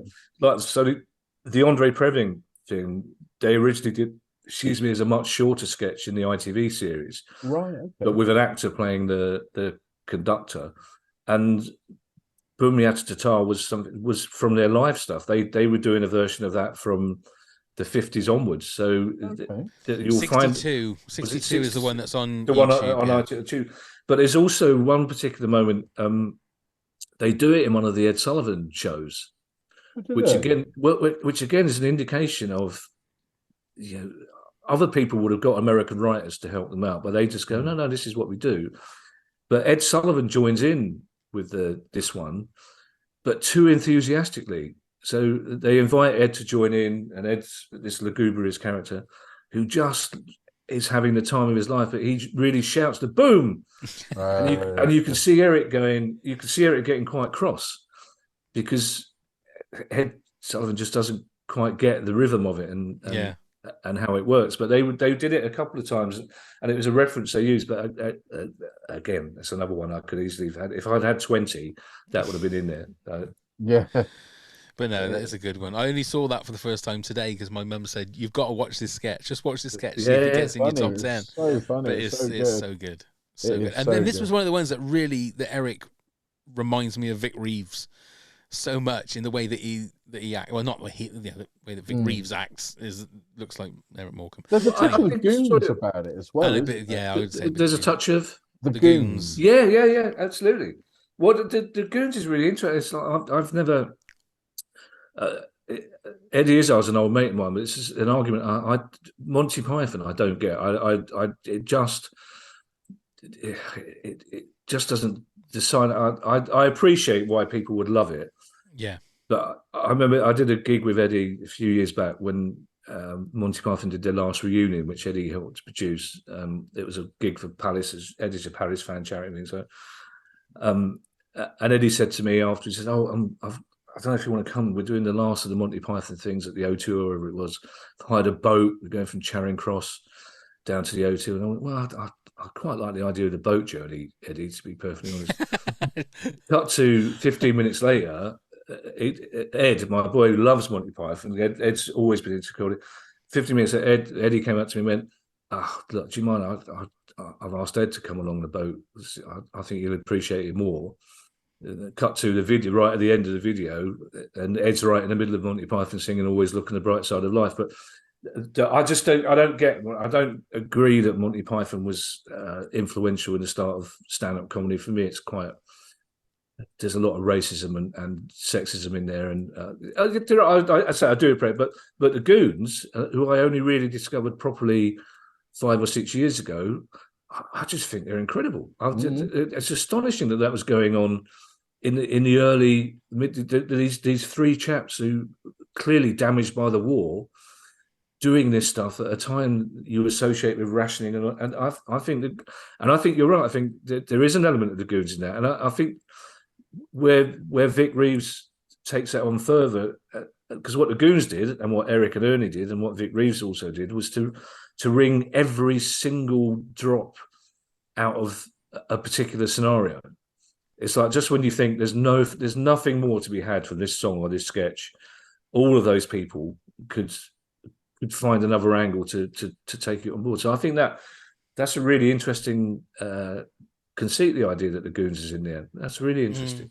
And again, because you see, that's what you get that continuity. It's one of the things, because one of the reasons when I became a comic, I became obsessed with the history of comedy, was because I wanted to know where I sat in the context Yes. of comedy. I wanted to find out about acts that had done stuff similar to me before I was doing it. Who were the acts who were doing political stuff and one. So it's really interesting when you say that, about the continuity between all those three acts. That's really interesting. There you go. Well done, Neil. Thank you. You need to work on the sincerity, Pat. I do. I'm terrible at it. I'm terrible at it. But well done.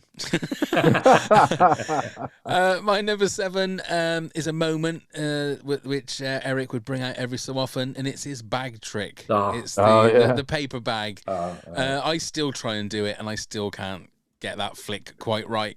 It's pretending that he has a brown paper bag. He throws an imaginary thing up in the air, catches it with the paper bag, and it's just a thing of wonder. It's just the fact that it will be a prop that he will bring in.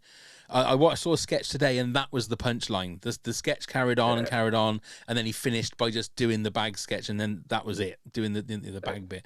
Do you know why I've not included it in my top 10? I can't bloody do it. Yeah, that's it. It looks so, because that's one of the things when Ed started watching Morecambe and Wise as a kid. He thought that was hilarious. Of course, as a good dad, you want to go, I'll do that for it. It's exactly so hard. Hard. All you do is obviously clicking your fingers somewhere, but it's never not funny. It's never not funny. And so, because every now and again he'll throw something up in the air, and you just can't help. And the people next to him can't help it. You just look, just follow this imaginary thing. And it takes for ages, and eventually Eric's eyes will follow, and because his eyes always follow it down, and he does the paper bag thing. It's so hard to do. It looks so simple, but it's a great trick to have up your. There's so many meetings I've been in when I think, I wish I could do that now. This meeting would seal means. The deal. It's absolutely. They're bound to employ me now. I'm sorry, Kevin, but we're not going to have you writing for our show. Hang on a minute. Let me get this paper bag out. Hang on. It's great. 6 series and a special. We'll sign you now. Okay, then, Kevin, you're number 6, then, please. You can't talk about Morecambe and Wise without talking about the Christmas specials, obviously, because I know for a fact, I know there's, as we said, there's a lot of false memory stuff going on about whether or not you sat down as a kid and took all this stuff in. But I know at Christmas, me and my mum, I was an only child. I know at Christmas, the three. My mum used to work she used to run a bar, so she wasn't always there. Dad, she was also quite ill when I was growing up, so he was in hospital a lot. Dad, was a South London working class dad, so God knows where he went half the time. You didn't know, but I had a very happy childhood. Don't want to indicate anything other than that. But I do know that at Christmas we would sit down and watch Eric and Ernie, partly because you didn't have a lot of choice, to be honest. But this is from 1972. And it's one of those sillier ones. And again, we've mentioned that they didn't always spend a lot of money on costumes or props, but this is where they're 2 of Rudolph's reindeer. So they're dressed as so it opens with them on a roof. They're 2 fairly scruffy reindeer outfits. Ernie, for some reason, has got this makeup. He's got his lovely little nose and whiskers and red cheeks.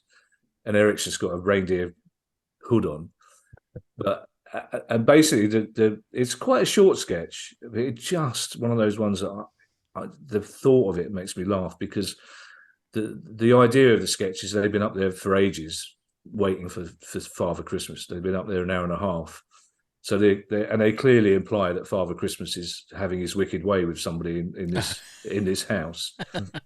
But about a minute into it, Eric, and this is one of Eric's tricks, you'll see this in a lot of sketches, where he sort of lurches forward as though someone's pinched his.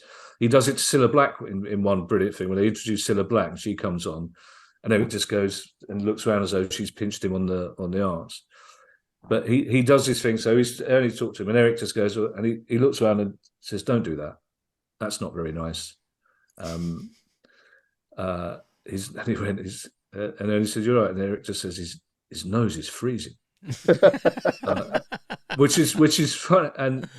And Ernie says, "Oh, that's Rudolph. He's got a red nose." And Eric says he'll have a black eye if he keeps doing that, which is it's just really, because again that harks back to the kind of, not brutality, but the kind of no holds barred thing in musical. It wasn't sweet out, but he just, and again, so like 3 times he goes, and it just ends with Eric turning around and saying, "Do that again, sunshine, and you'll be a hat rack."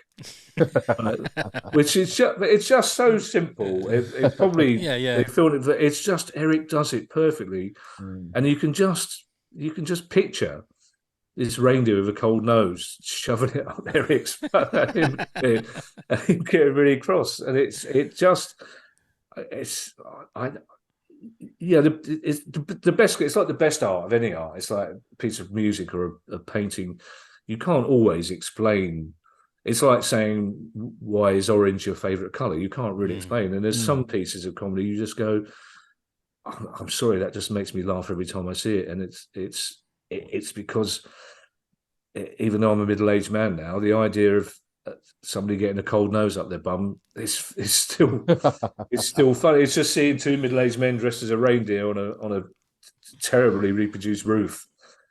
It's just lovely, and it kind of, it's in a Christmas spirit, and it's so not sentimental as well. When you think it's the opposite of sentimentals. Everyone loves Santa's reindeer, and it just doesn't occur to you that the 2 at the front are getting goosed all the way through. I wonder what would happen if I put cold nose up the berm on a U-porn sort. Don't go there. Maybe we'll try that a little bit later on. Scar you for life. Go on then, Neil, you're number 6. So people will probably think this should be higher. It's the Cleopatra sketch with Anthony and Cleopatra. You got it at number 6? I have. But the reason... This pod ends now. Yeah. Okay. No, there is reasons, and there's sentimental reasons for other ones being in front. But, I mean, what's not to love? This is what we've talked about through all the sketches, where they're taking up probably one of our greatest actresses ever to have lived, Glenda Jackson, bless her. And obviously, a big homage with Eric and Luton Town FC on placard as well. Yeah, I mean, this is one of those ones. How long does this sketch go on for? Because I mean, it's about 11. I checked this the other day, because the Andre Previn one I think is the longest one, but this is 11 minutes. It's up there. Yeah, because it does go, doesn't it? But it's got full genius all the way through. And I would suggest all of our American friends, this would be a good one to start on, because obviously you should know the story, or at least a bit of the story of Cleopatra, or Antony and Cleopatra. You might not all know all the references that Eric and Ernie are pulling out in this whole thing, but it's just the joy of watching Glenda Jackson in this. Is just, because she was used a couple of more times, or a few more times, wasn't she? She did a Hamlet thing, because also she won an Oscar. That's right. Off the back of this, because this is one of those in Eddie Braben, who became the writer, had this thing that the playwright wrote, which is because Ernie would persuade these famous stars to do these plays, and Ernie would say that he knocked them off and there's so right at the start of this episode, Ernie basically says that he's better than Shakespeare, and he had a spare hour that afternoon, so he knocked up a better version of Antony and Cleopatra. and so the first 10 minutes of the whole show is him persuading Glenda Jackson to do it.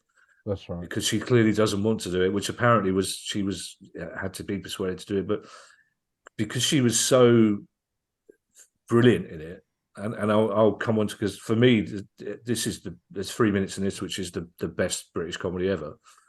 But because she was a very serious actress, and she was I think she'd already won an Oscar in a Ken Russell film, A Women in Love. Women in Love, yeah. So that was the sort of thing she did. She was a Shakespearean actress, but because she played this so well, and there's some beautiful moments. I mean, she was very beautiful herself, but there's some beautiful moments where she starts giggling. But because she played this so well, there was a Hollywood director who cast her in, I think the name off the top of my head, in a comedy with that she won the Oscar for that comedy next year, basically. But it's I thought we'd probably all agree on what the top 2 would be, to be perfectly honest. So, but it's we'll talk about it in more detail. But it's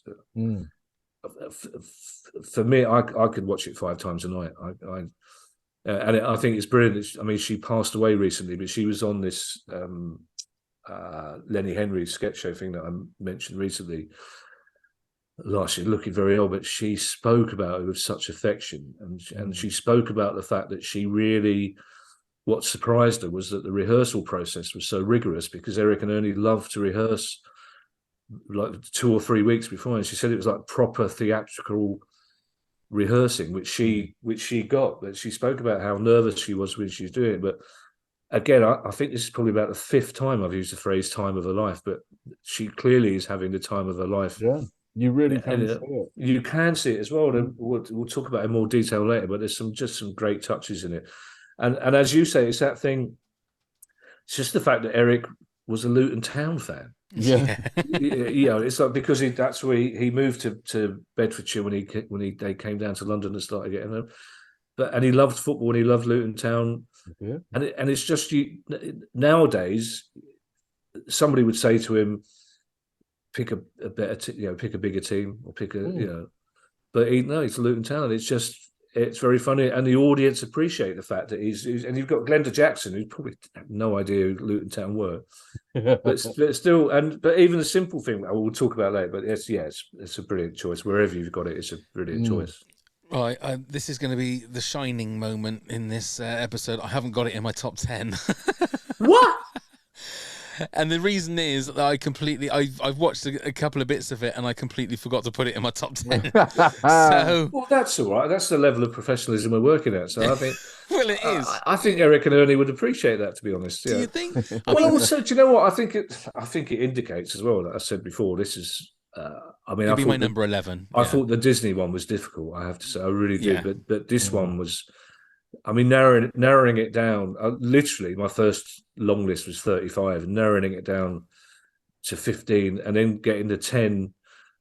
Which I mean, I knew who the first 2 were always going to be, but then after that, it was tricky. So who's your number 6 then? Well, my number 6, thank you for asking, Kev. That's You're fantastic. welcome. Well done. Look at that. See, he knows what he's doing. I mean, he's the third coming of alternative comedy, for crying out loud. Well, not only that, but I need to go to the loo. So right. Okay. Well, my number 6 is the Tom Jones, with the backup singers with yeah. So to be it's just Tom Jones and Eric and Ernie are doing the backing singing of the yeahs, which are just hilarious. And I noticed doing a bit of research that Reeves and Mortimer, Vic and Bob, did a rehash of this with Tom Jones in 2000, might have been 2000. I think it was like Night of 1,000 Shows. It was the thing. And so we're talking about the fact that, Eric and Ernie, Vic and Bob, and they do exactly the same thing with Tom Jones. And it is hilarious. And also what's brilliant about it is because, I mean, Tom Jones is one of those, my mum loved Tom Jones, but so did my dad. Yeah, because and the reason it's so funny that Eric and Ernie doing the yeah is because Tom Jones, even through the TV screen, you can see the chest hair. Yeah, you can smell the testosterone. Yes, Tom Jones is a virile man. He absolutely is. And earlier in the show, Eric's tried to compete with him like I'm as tough, but just the fact that Tom Jones, this virile, testosterone fueled man. And then Eric and Ernie doing this high-voiced backing vocals behind him, with Tom Jones desperately trying not to laugh. Yeah. While he's doing it, it's a great choice. That's a really good choice. It's so good. Okay, we're halfway through. Wee break. Is that okay? Yes, because I need a wee as well. So all right, we'll all go and have a wee. I'll leave all this in. Okay. Right, we're halfway through, so it's time for this. Pop quiz, hot shot. Okay, it's quiz time. I do feel now. Just as a caveat to this, I write these quiz questions without knowing what the facts are, without knowing what we're going to talk about. So some of these questions might be a little bit easier than they would normally be tonight. So here we go. Kevin, you're our guest. Would you like to go first or second? I'd forgotten about the quiz. I'll go second. Okay, then. So Neil. Yes. Ernie made the first UK mobile phone call on the 1st of January 1985, but on which network? Vodafone. is correct. It was Wow. Vodafone.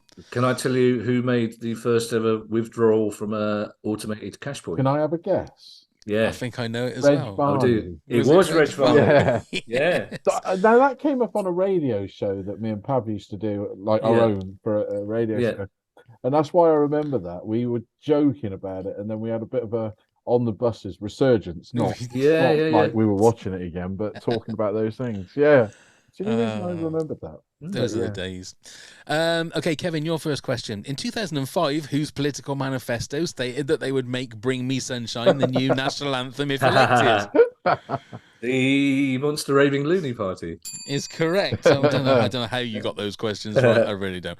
Neil, which famous pop star has a tattoo of Morecambe and Wise on his arm? Ooh. Robbie Williams.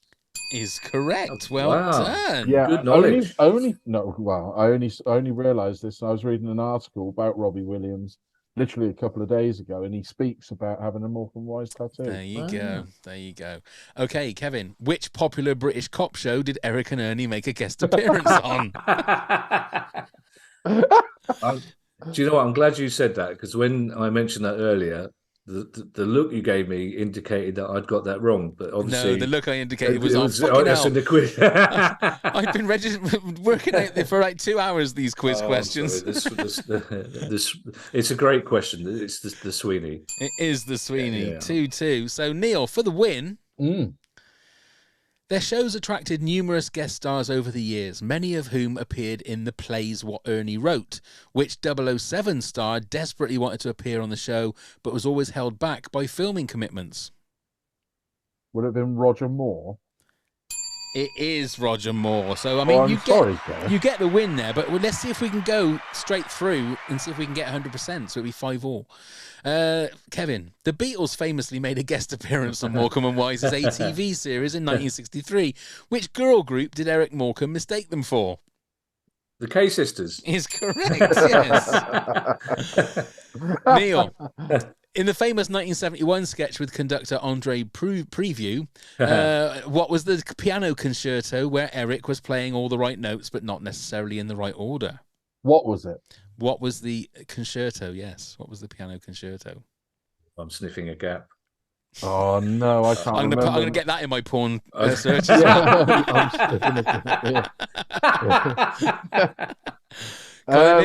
I can't remember. Let's get that. Okay, no, Kevin. It was Grieg's piano concerto. It was. And do you know in what key? Was it in real life, I did. G. It wasn't. It was an A minor. A But minor, I'd give you that anyway. Right. Kevin, which somber newsreader No, sang Neil. This is Neil. This is me. Oh, sorry, Yeah, Neil. yeah. Which somber newsreader sang the final line of "There Is Nothing Like a Dame" in the 1977 Morecambe and Wise Christmas special? Oh, I can't remember which one it would have been. The tall one with the really deep voice, wasn't it? Oh, I can't think. No, I can't think. Pav, sorry. No, Kevin, any idea? No. I apologise to his family and descendants. It was Peter Woods. Peter Woods. Peter Woods. Okay, so that's how contestants always go. They can say Peter Woods, of course. They have no idea. you just do it in that tone. Oh, Peter Woods, of course. Exactly. Who's goes it now? Is that Kevin? Or you're right, Kevin. What is the first item of breakfast food being eaten on the Breakfast Strippers sketch? Grapefruit? It's not. No. Oh, okay. Oh, wrong one. Wrong one. That's the one I wanted. There you go. He didn't get a what? I know he didn't, did he? I forgot to do it. I'm I'm sorry. sorry, Kevin. The way you treat our guests at the moment. You need to make your guests feel more welcome on this. Really. Come on, we need to change this up. Especially as someone who was the third coming of alternative comedy. Exactly. Speaking of which, by the way, Kieran Maguire had a lovely time. Good. I'm glad he did. Except we did a live show in Salford last week together, and 3 people came up to him and took exception to his top 10 Manchester. No, you're joking. Absolutely, 3 people. That's what I like to Oh, hear. Good. yeah. Has anyone given you was any? Oh, sorry, Kevin. I was Sorry, going to Neil. say, was it cereal? Not that I've It been... was cereal. There was well it? done. Okay. It was cereal. No one's had a go at you for your Disney, apart from your wife, obviously, for your Disney songs. I did that. I had a couple of tweets saying, "How could you not have this particular song?" Or There you go. It's the power of the top 10 list. I just like them and move on. Basically, Indeed. That's all you've got to do. That's all you've got to do. The final question was, who sings and dances with Eric and Ernie with a bucket on his foot? that's for Neil, isn't it? Or is that for me? Oh, that's for you, me. Kevin. Yeah, that's for you, Kevin. Kevin. Oh, for me, Cliff Richard. It was. It was. There you go. It finished 4-4. That's not bad. That's not bad, it's all right. That's not bad at all. Okay, Kevin, back to your top 10 and your number 5, please. Well, this was one, oddly enough, one that I had very clear memories of, but found very difficult to prove on YouTube or the internet. And it's a Mutiny on the Bounty sketch from 1971, or as they called it, Monty on the Bonty. And the reason I have very clear memories of it is because Arthur Lowe was the guest on that show, right, who yes. played Captain Mannering in Dad's Army, of course, and who was famously in real life as pompous as Captain Mannering was as well. And again, one of those characters who was only probably 58 at that stage. But so when he's introduced at the start, he's brilliant, a brilliant actor, but he's really unimpressed with Eric and Ernie. And he just keeps Ernie says to him, Eric's the funny one. And he says, well, let me know when he says something funny and I'll be sure to laugh. And he does it. But then he keeps talking about he wants to meet the star of the show, which really annoys Eric, because it turns out he's talking about Janet Webb, who was one of the people who used to come on at the end and say, thank you very much. But they do this brilliant Mutiny on the Bounty sketch. And the reason I managed to track down one bit, which I thought I'd obviously made up. And it must have come out of rehearsal. So he's playing Captain Bligh. And Eric's playing sort of the chief mutineer, the Fletcher Christian character. And it's just the three of them on deck. And he explains to Captain Bligh, who at this stage, Ernie is still loyal to Captain Bligh. He's got his little sailor's outfit on. But Eric has a crutch, pirate's type crutch under his arm. But he changes which arm it's under. I remember this one. And he explains that, the mutinous crew are going to hang Arthur Lowe, Captain Bligh, from the highest yard arm, at which point Ernie announces that he's got bad news to Captain Bligh, and he just says, I'm a coward. So he joins the mutineers. And then Eric, whether it came out of rehearsal, I don't know. It must have done. Eric does a Jimmy Cagney impression. And he tries to juggle the crutch, but he just says to Arthur Lowe, I can't do impressions, but he does this really good Jimmy Cagney impression about, this is the end of the road for you. And without even taking a pause, Arthur Lowe, Captain Mannering, does this impeccable Humphrey Bogart accent. In return, takes an imaginary cigarette out of his mouth and says, that's how it's got to be, sweetheart. Right, but sounds like Humphrey Bogart, basically, rather than my next door neighbour. And it just brings the house down, because you've got this pompous character who's essentially playing Captain Mannering, being Captain Bligh, and it's perfect. And he does it, and they don't mention it again. But then at the end of the sketch, about 2 minutes later, there's a bit where Eric suddenly says, right, it's time for you to go. And he calls his imaginary crew on, and Captain Bligh, Captain Mannering, says, wait a moment, I think there are still some people loyal to me and the crew. And the cast of Dad's Army come on, dressed as sailors. And the audience clearly can't believe their luck. So all the main characters, Clive, Corporal Jones, Godfrey, John Lemieux, and the final line, and again, this is an indication of the generosity of Eric and Ernie and Eddie Brabin, the writer. Captain Bligh, I can't remember what Captain Bligh says. It's about round up the mutineers, and Sergeant Wilson, John Le Mesurier, says, "Do you think that's wise, sir?" And he goes, "No, that's Morecambe."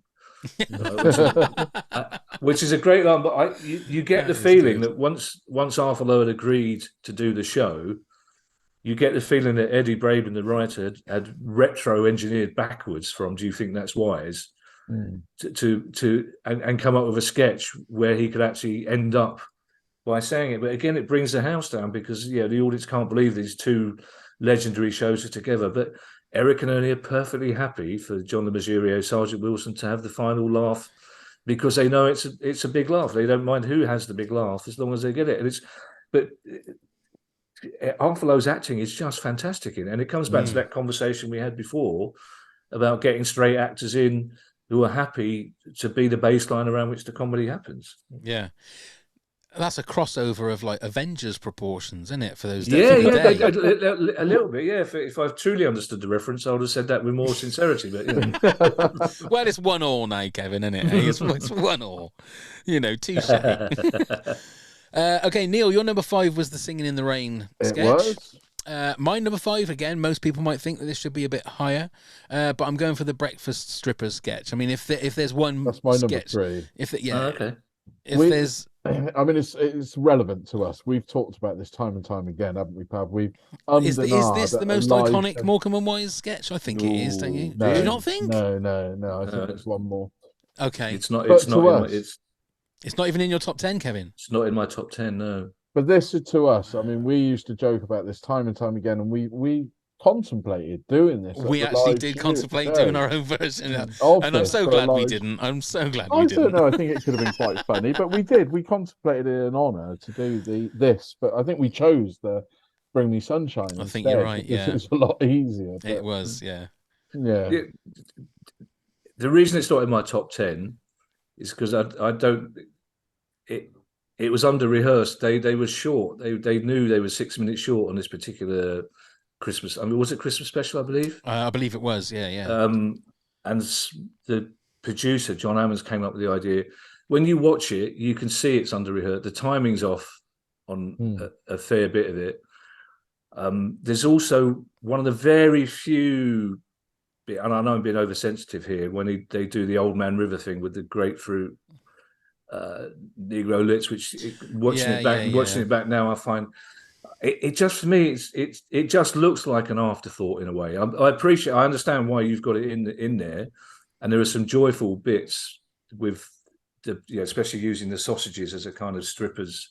It's great, but I think once I learned that it was under rehearsed, you kind of then you pretend that you knew that yourself. Do you see? I mean, you can't you can't sort of unsee it. Yeah, and it's like, I think there are song and dance numbers that more accurately reflect what. But I can understand why civilians like yourself. Yeah, but also, Kevin, I'm going to just be normies. To be honest, when they did the grapefruit bit, I didn't even twig until I didn't. None of us did at the time. I still didn't until you just told me. Yeah, it's again, it's only on later viewing with people pointing that out to me that you kind of go, oh yeah, I do. But it's absolutely completely innocent.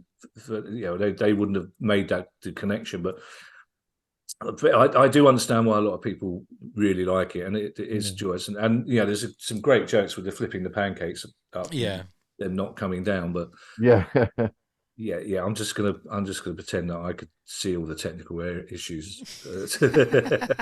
That's fair enough. I meant to say, while we were having our middle-aged break earlier on, I looked on eBay. You can buy the Morecambe and Wise special annual for £4.99 on eBay. Oh well, it's a 1977 special. So I want to see that Kevin Keegan thing. I would thoroughly recommend it. Yeah. Okay, so that was that my number 5? No, my number 5. So we're on to you, Kevin, for your number 4, please. Number 4 is a bed scene. It's the bed scene with arguably the best one-liner of all Morecambe and Wise things. It famously, Eddie Braben, the writer on the BBC shows, because what happened when they Eric had a heart attack at the end of the ITV series, and they weren't sure in 1968 whether he would work again. And Sid and Dick, his writers, decided to take that opportunity to look for other work, and they got a contract at ITV as producers and writers on all sorts of things. So they left Eric and Ernie, basically. So Eric and Ernie had no writers, and famously Eric said he only found out, they got on a plane to Mallorca to recuperate from his heart attack, and the air stewardess said, "I'm sorry to hear your writers have left you." He didn't know about it. So they then got offered the BBC series, and a chap called Eddie Braben was asked to write for them. Eddie Braben had written for Ken Dodd, and Eddie Braben very interestingly talks about the fact that he didn't like Morecambe and Wise. He went to meet them to say that he didn't want to write for them because he just didn't like the dynamic of their double act. He didn't he didn't like the wisecracking straight man, for want of a better word. Yeah, kind of a wisecracking straight man, but the clever straight man and the slightly dumb thing.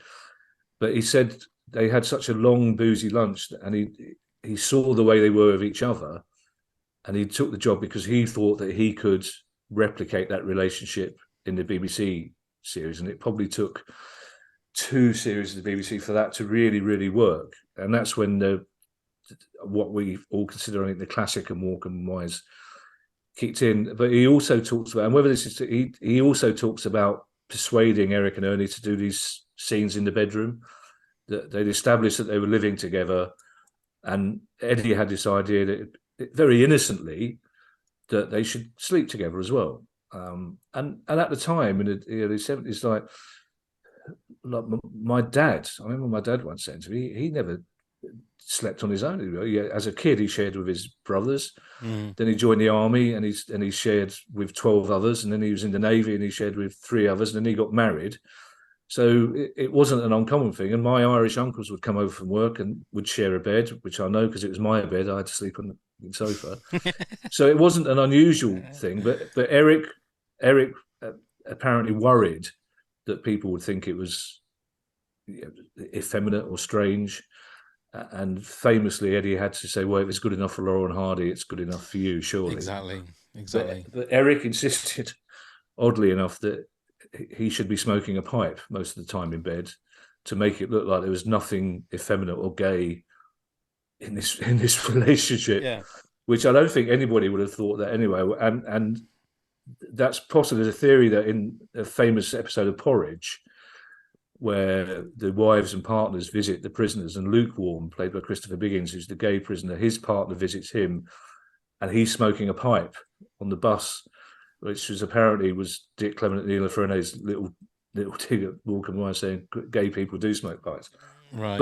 But what you've got in these bed scenes is 2 blokes in the same bed arguing about who's got the soft side of the mattress or the breezy side. And it's just an excuse. And it's just the most famous one from 1973, where they're in bed together. Ernie's reading the Financial Times. Eric's reading the Dandy or the Beano, and it starts with Ernie going, I just don't get it. I just don't understand it. Argentinian stocks have gone up, and Eric says, I've got the same problem here. How Desperate Dan's just eaten 3 cow pies and he's still hungry. So it's like that sort of really innocent thing, but it leads to, so that the whole sketch, 7-minute sketch, is Eric's really upset because there's a draft coming in from his side of the bed, and he keeps trying to con Ernie out of his side of the bed. And it's the one where Eric gets up to investigate something at the window. There's a red, and as he gets up, the police car goes by, the siren goes by, and he utters one of the greatest one-liners in the history of British comedy. He's not going to sell many ice creams going at that speed. Exactly.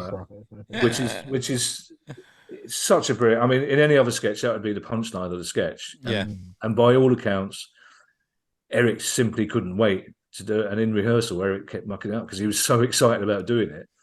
But he times it perfectly, and it's fantastic. And then the punchline is that Eric says, "I think you should come and see this." And he says, "Well, there's a red sky." So and he says, "Oh, red sky at night, Shepherd's Delight." And Eric says, "No, red sky at night, your bank's on fire." So Ernie jumps out and Eric jumps in, but it's just the ludicrousness of two middle-aged men in bed together. Just because why? You don't know why. Surely they can afford 2 rooms. You imagine, but they just seem to like to be sleeping together, and they just bicker. But it just underlines their characters. That Eric's is basically schoolboy, and Ernie's is thinks he's cleverer than everybody else. And there's another bedroom sketch where they have an argument. Ernie starts to remind Eric that he had much better Christmas presents than he ever did. I had a bag of tell, and Ernie mouse and he says, "I had a little dinky." and Eric says, "You still have," and it's like, it's just joyous. Basically, it's just joyful. I mean, you don't think of asking questions about it, do you? That's the thing. No, you don't. As a kid, you don't. But even now, you kind of go. You don't have to explain it. You just take it for granted. I don't. It doesn't bother me that you're in bed together. No, and I think that when you equate it to Laurel and Hardy, because Neil and I are both massive Laurel and Hardy fans. Same here. There you go. There you go. That's the next one, then, isn't it? Top 10 Laurel and Hardy. Yeah. Well, poor people did share beds. I mean, as like I said, people shared beds in those days. It wasn't. Yeah. And nobody turned a hair with Laurel. We should. I mean, Laurel and Hardy. I mean, that would take me 6 months. That might have to be a 2-part. And they will have to be. Yeah. Well, this one's turning into a 2-part. It is close to it. It is close to it. Go on then, Neil. You're number 4. So my number 4, we've spoken about watching Morecambe and Wise with your family, your parents, and everything like that. But sometimes things stick with you for the rest of your relationship with your family. And you're adorable. When they do that is something that's stuck between me and my dad still to this day. So whenever I will say to either one of us might not hear what we say, and rather than just go, "Pardon, excuse me," we go, and there it goes. Straight away we're into it. And we still do it. So that started from when I first saw it. When I was younger, we started it, and we still do it to this day. It's just one of those things, and that's why I put that really high. For that reason, the reason of the unity. I think that's beautiful. I generally do. It speaks of the power of comedy as well. That you and your dad probably watched a lot of TV together, but it's that throwaway thing that sticks. And I find that really quite touching to me. I mean, it's brilliant. So bless you. And it's but like we say, my dad's going to be 80 next year, which I still can't get over. And to this day, we still do it. Either one of us, or even if my mum. We both of it usually come out in unison and do it to her. Yeah, it was the second anniversary of my dad's passing yesterday, so it's been a bit of a difficult. But my dad and I were very close. But he loved, again,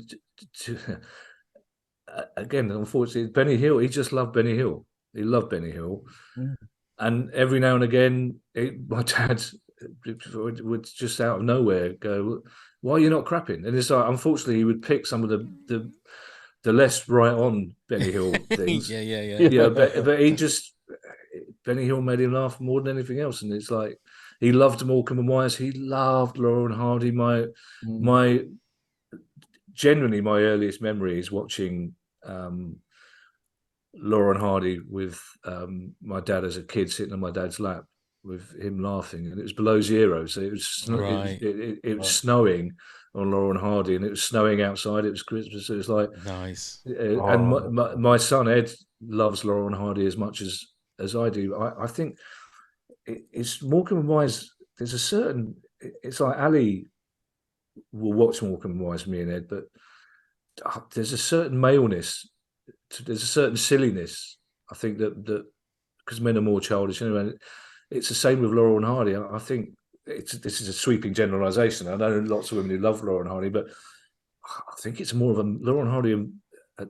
It's more of a male thing. I think you're right. I think their fan base is probably more exclusively male than it is female, and I think there's an element of that with Morecambe and Wise, because I think men kind of, we've all got mates that you behave differently with, that you're more comfortable with, that you have a lifetime's worth of references about. And it's the same, you talk about you and your dad going, "Hey, it's adorable." There'll be hundreds of people that what's that all about? Mm. And you don't need to explain it to your close mates. You just get the references. It's like That's it. It's a fantastic feeling. It's lovely. Yeah. That's a great one. Okay, my number 4 is Shirley Bassey and the Stage Hands. Yeah. I love that kind of hidden comedy. I love those slow reveal moments, and this sketch is full of them. Whether it's they're cranking the stage behind, so everything's looking glam and glamorous and showbiz with Shirley Bassey. She starts moving around, and then it's just Eric and Ernie in their brown coats, just moving it around like Windy Miller. There you go, kids. There's another name for you.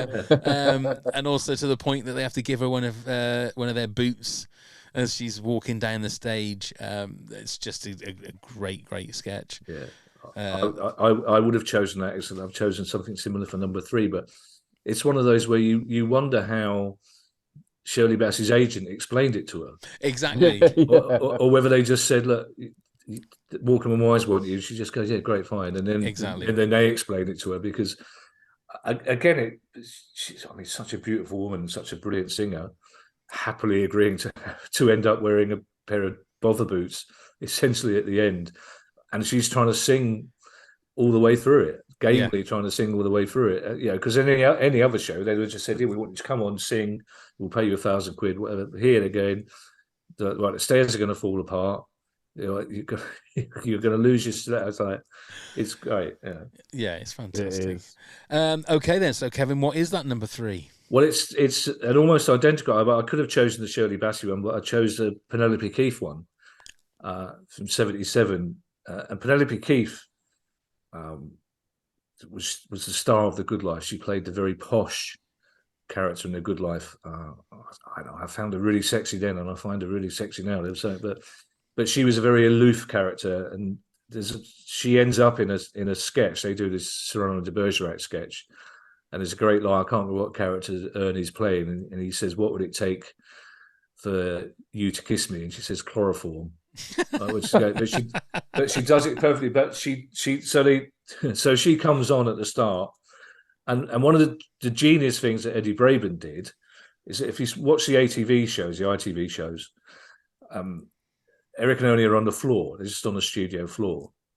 But when they went to BBC and they got Eddie Braben in as their writer, Eddie clocked that these are stage performers. So he raised, and remember Barry Cryer telling me all about this. So he came up with this idea that they just built a tiny little stage on the studio floor. It was only raised a foot up, but they added, so it was a proper stage, and they added curtains to it. So it looked like Eric and Ernie were on stage in a theatre, but in a TV studio. And it gave them the opportunity to do all this stuff from behind. So many of the jokes involve, giant ventriloquist dummy's legs coming out, or Eric's arm coming out. But also it's just great because they would stand in front of the theatre curtain and then bring their guests on at the start. And Penelope Keith comes on, and she's just brilliant from the start, because when they start to take the mickey out of her, Eric comes on, and she just calls him Derek all the way through. And it's a really simple thing, because normally the famous guest stars don't answer back until much later on, but right from the start, and obviously it was written for her, but she takes control of this situation. And so she gets this status right at the start. It's brilliant. So they establish that she's actually in command of this thing.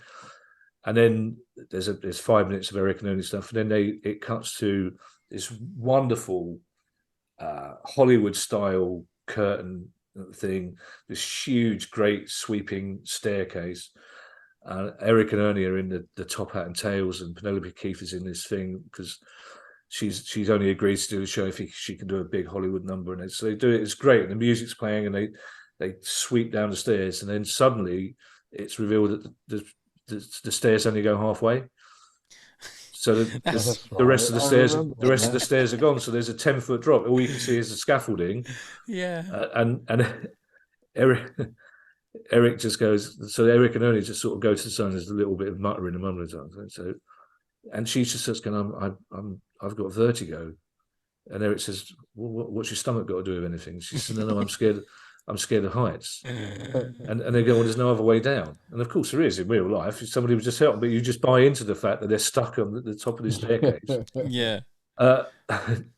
And so Eric starts climbing down, and Penelope keeps says, "No, I can't." Just his spirit. He just says, "Do something with the dress, love." Right. And she shoots him this look at that.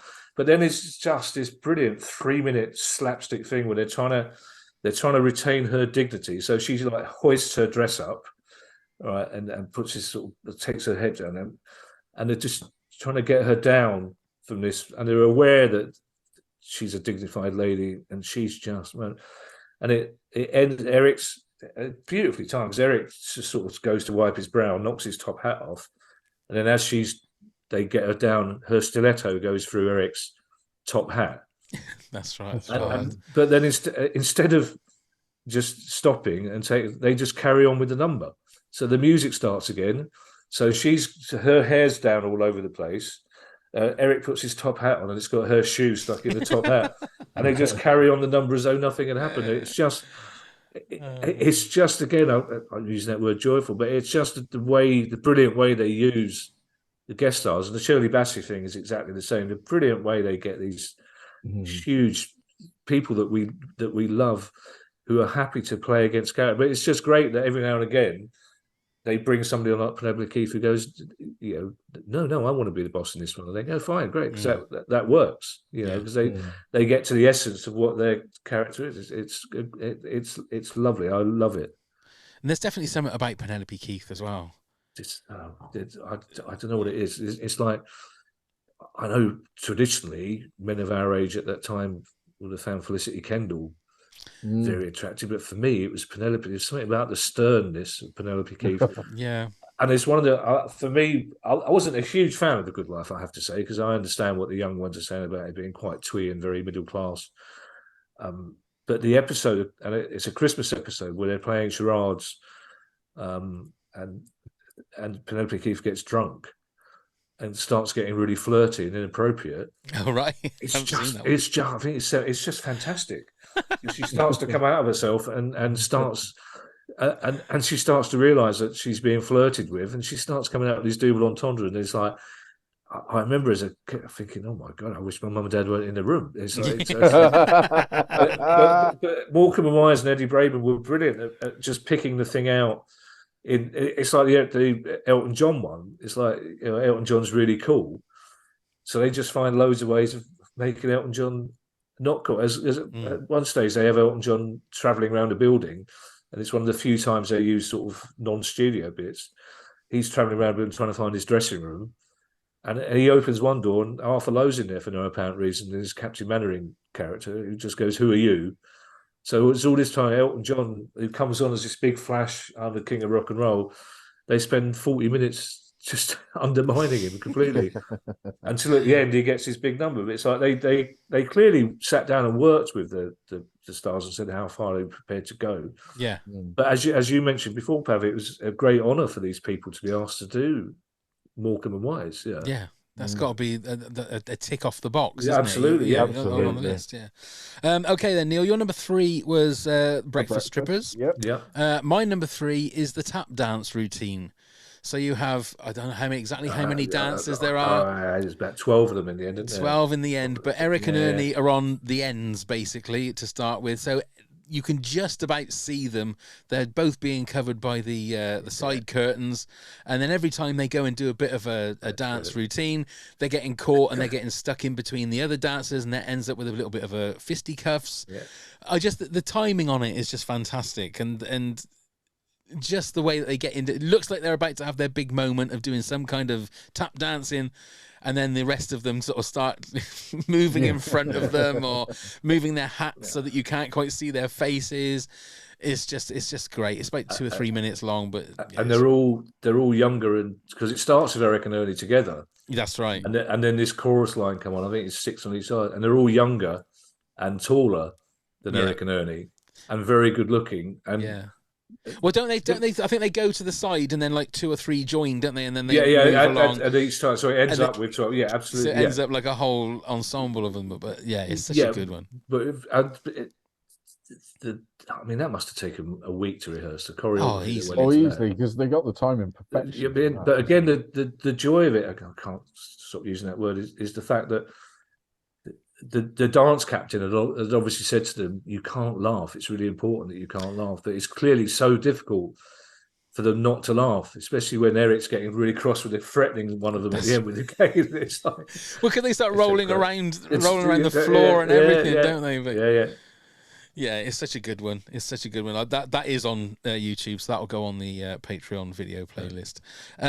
Okay, so Kevin, your number 2, please.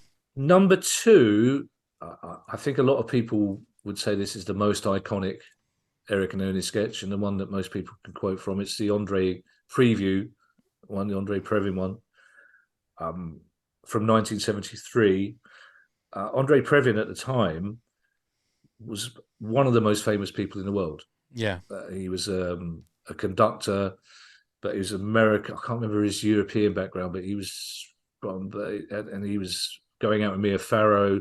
He was like this sexy young conductor. And what's interesting is, A, they got him to do it, which is incredible. B, it's 13 minutes long. And C, they assumed that the audience knew about classical music, which they would have done because schools all had music rooms and music teachers at the time. A lot of adverts had classical music as their theme tunes. We talked about the audience before. During the war, concerts were free to get into, and music. So classical music was something that was in the consciousness of people in a way that it simply isn't now. And you simply wouldn't, if you tried to sell a 13-minute sketch to someone now, they would laugh at you. If you tried to sell a 13-minute sketch that had the London Symphony Orchestra in it, they would laugh at you. And if you tried to sell them a sketch that involved around knowledge of the thing, but there's Andre Previn, and again, it's become the stuff of legend that Eric got very agitated because Andre Previn couldn't rehearse. He simply didn't have the time to rehearse, and they used to rehearse for 3 to 4 weeks with the guest stars. And Eric said, no, if he can't rehearse, he's not doing it. And in fact, somebody from the production team met Andre Previn at the airport with the script, and Andre Previn learnt it in the car on the way there. They didn't even rehearse it in the studio, and Eric was apparently sick with anxiety about this. But Andre Previn does it perfect. So it starts with just him and Ernie, and Ernie says, "Thank you so much for coming to conduct this." And it's a different piece of music. And Andre says, "Well, I've always wanted to work with Yehuda Menuhin." And Yehuda Menuhin was a world famous violinist at the time, who used to show that. And there's this brilliant comedy. So the first 2 minutes is this great running joke because he says Yehuda Menuhin, and Ernie goes, "Who?" And then Andre Previn explains who he is, and Ernie went, "There's a slight problem there with Yehuda Menuhin." And Andre Previn goes, "Who?" So there's this thing where they both keep doing that, and it turns out Yehudi can't do it because he's double booked with a panto in Blackpool, which is just a great conceit anyway. Yeah. But so Andre Previn keeps saying, "I'm not doing it. You've got me here under false pretenses." And he says, "No, we've got the second greatest classical pianist in the world," and he introduces Eric rather, who clearly has no idea about classical music. And there's a bit where Andre Previn says, "Oh, okay, right, I'll do it, but I'm just going to go and get my baton." Pause. It's in Chicago, which he delivers, and you can see Eric go. Pow! Eric actually goes, "Pow! Wow, he's in!" Because Eric looks nervous at the start for the first time ever, but then he realizes that Andre Previn's got it. He understands it. He knows what he's doing. Because the one thing Eric said to him in the half hour they had was, "Don't ever be anybody else under Andre Previn. You don't know, as far as you're concerned, this is all serious." Yeah. And then you go into the music stuff when the bit where Eric says, "You're coming in too early," and he says, "How many bars?" He says, "This far." He holds his hand, and it's just That's right. yeah, and the orchestra. The other bit which is brilliant. The orchestra are just pissing themselves all the way through. Yeah. Because this orchestra, the conductor is the king. No one ever takes the piss out of the conductor.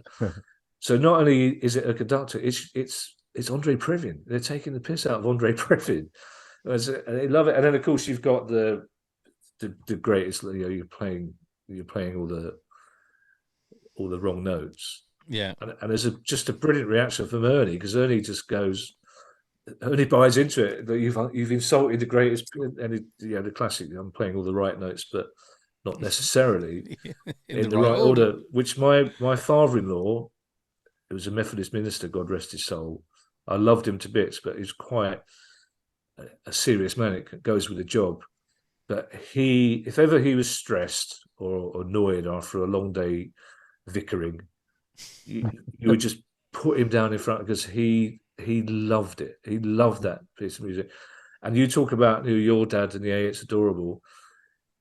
Ian never lost any opportunity to say, I'm playing all the right notes, but not necessarily in the right order. And again, it's just to extend to Ed, who plays piano. Ed would play the piano with him and get the notes wrong, just so Ian, my father-in-law, could say to Ed, you're playing all you're playing all the right notes. And again, it's that power of the power of comedy. Yeah, it is. It really is. It's just, it's 13 minutes long. And of course you can look at it now. You go, well, they're all white, middle-aged men, but it's like, and rightly so, you wouldn't cast it like that these days. But at the time, it's almost perfect.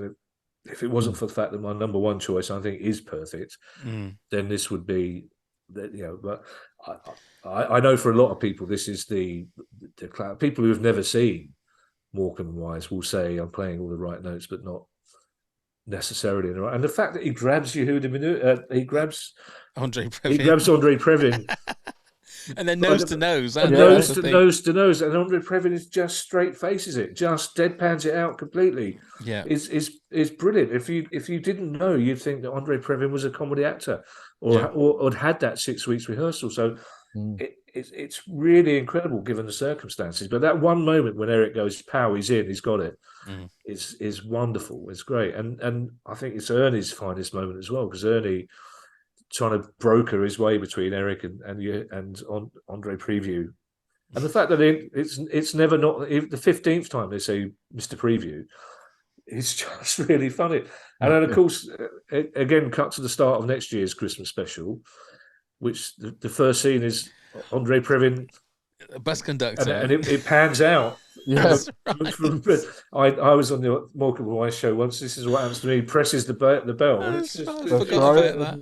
Yeah, I forgot about that one. It's a year later, and they're doing a running joke, and they get Andre Previn back in the full bus conductor's uniform. It's brilliant. That is fantastic. Yeah, it's such a good sketch. I mean, there's no secret. It's my number one. I've got it as my number one. Well, it's my number one as well. Yeah. I think it's, and the thing is, it doesn't feel like 13 minutes. That's the thing. Yeah, it's beautifully crafted. And again, I didn't know the whole backstory of the fact that Andre Previn didn't have the rehearsal. You would never know that. No, exactly. And the thing is, with all of these top stars, the only way that it works is if they play it completely deadpan. If they've got a glint in their eye, or if they're winking at the camera, it will never work. Yeah. So it's almost like that's the whole point, is you're looking at this amazing artist being absolutely torn to shreds by these two buffoons. Yeah. Yeah, because it's Eric's job to know what's going on and to wink at the camera. Exactly. But even in this one, Eric plays it completely straight as well. Eric's like, who's this idiot to tell me that I'm not playing it properly? Yeah. So much so that the whole come around at the end is that Andre Previn then plays it the way that Eric Morecambe was playing it. Exactly. Yeah. But as I mentioned earlier, they did do that. They did a 3-minute version of that sketch in their ITV show, right, in the 60s. So they were very good at keeping his ideas up their sleeve. Yeah. And somebody would have said, why don't we do that again? Well, it'll work if we get Andre Previn. And somebody would have said, we'll never get Andre Previn. And somebody else would say, well, you might as well ask. Yeah. Well, And it would have all been done by letter in those days or transatlantic phone call. But I mean, Kevin, that's how we got you on the podcast. We thought, well, we're never going to get Kevin Day on the podcast. let's do a bit of fishing. Let's put let's put a Twitter trail out there and see if he follows these crumbs. Exactly. But I mean, it shows the test of time as well. Whenever they show greatest sketches, that seems to be the one that they always use, isn't it? Yeah, and rightly so as well. Yeah, because I think you said it, Neil. The hit. Yeah, you watched again. I watched a lot of sketches for this, and you kind of go. Actually, I remembered more jokes in it, but there's always a good hit rate in the sketches. But that one, there's not a wasted line in that one. No. And like I say, the joke, which one's the fixer, which is a joke just for the orchestra. It's great, and it's almost them at the height of their powers, were it not for what we're going to talk about as my number one. Basically. Yeah, no problem. Okay, so Neil, your number 2 was Bring Me Sunshine. It was. My number 2, I'm going for the 75 Christmas special and the whole Des O'Connor stuff. Oh. I mean, I love the fact that they had this whole backward and forward, with Des O'Connor. He was a constant person that they kept taking the piss out of, and the fact that they're absolutely slamming him to start with, and they don't realise that he stood right behind them, and then all of a sudden they change their mind, say how great they are, and then they'll let him sing, but they're not going to let him sing. And Des O'Connor was one. I don't think Des O'Connor ever made it in America, did he? He was quite a British. He was, I think, for your American listeners, Des O'Connor was a not bad singer. No, but he was a very middle of the road. He had a style. Sort of entity. He had his own show. He was really well known. He had his own show on ITV, like 2 series a year. Yeah. So he was very successful. But they were old mates. They were, they tell this story about doing the Glasgow Empire, which was traditionally the hardest place in the world. It's a story that Eric loved telling when Ernie walked on a Friday night at the Glasgow Empire and said something, and then Eric came on to complete silence, and his Glasgow voice shouted out, "Fuck me, there's 2 of them." But they tell the story which Des O'Connor was so worried about it, he pretended to faint as he went on. So because he was just so scared. So Eric and Ernie and Des were old mates, but Des O'Connor was canny enough to, and he always said this. He said every time Eric and Ernie took the piss out of him, he sold 5,000 albums. Yeah, basically, because and then again, but there was real affection, and they were quite cruel to him, but there was real affection. There was real affection there as well, and which the audience picked up on. It's like audiences are very clever at picking up on real tension, but there was no real tension there, and it was just childish taking the mickey out of someone who's standing there behind him, and they go, "Oh, we didn't realise." Was it them that did the sketch, the brief sketch with the fishing, or was that Russ Abbott? Do you remember where he had the record player, and they put the Des O'Connor record on there, and then cast it out in? That would have been them, yeah. Because I don't think anybody else would have. Fish jumped out. Yeah, it was them. That was them. That's right. Yeah. Because the one thing about this bit is they actually let him sing, and he's walking down the stairs, and he keeps going, but he keeps going down and disappears. Yeah. While Eric and Ernie are walking along the edge of the stairs, and then they get to the bottom and they shake hands, and then they just go. Yeah. That's right. Yeah, it's so good. Okay, before we find out what Kevin's number 1 is, Kevin, do you want to just run down your 10 to 2? Neil will do the same, and then I'll do the same. Yes. So hang on, let me get my paper. So at number 10, I had the Top of the Form sketch from 1970. At number 9, I had the Mastermind sketch from 1974. Number 8 was the Beatles, 1964. Number 7 was Cliff Richards, 1973. The Reindeer sketch from 1972 is at number 6. Number 5 was Mutiny on the Bounty, Monty on the Bounty. Number 4 was the bed scene and the police car ice cream joke. Penelope Keith, number 3, and Andre Preview at number 2. Lovely. Neil, your 10 to 2? So my number 10 is The Jungle Book. Number 9, The Frankenstein sketch. Number 8, The Banana Boat song. Number 7, Boom, Ooh, Yatta-ta-ta. Number 6, Cleopatra with Glenda Jackson. Number 5, Singing in the Rain. 4A, You're Adorable. Number 3, Breakfast.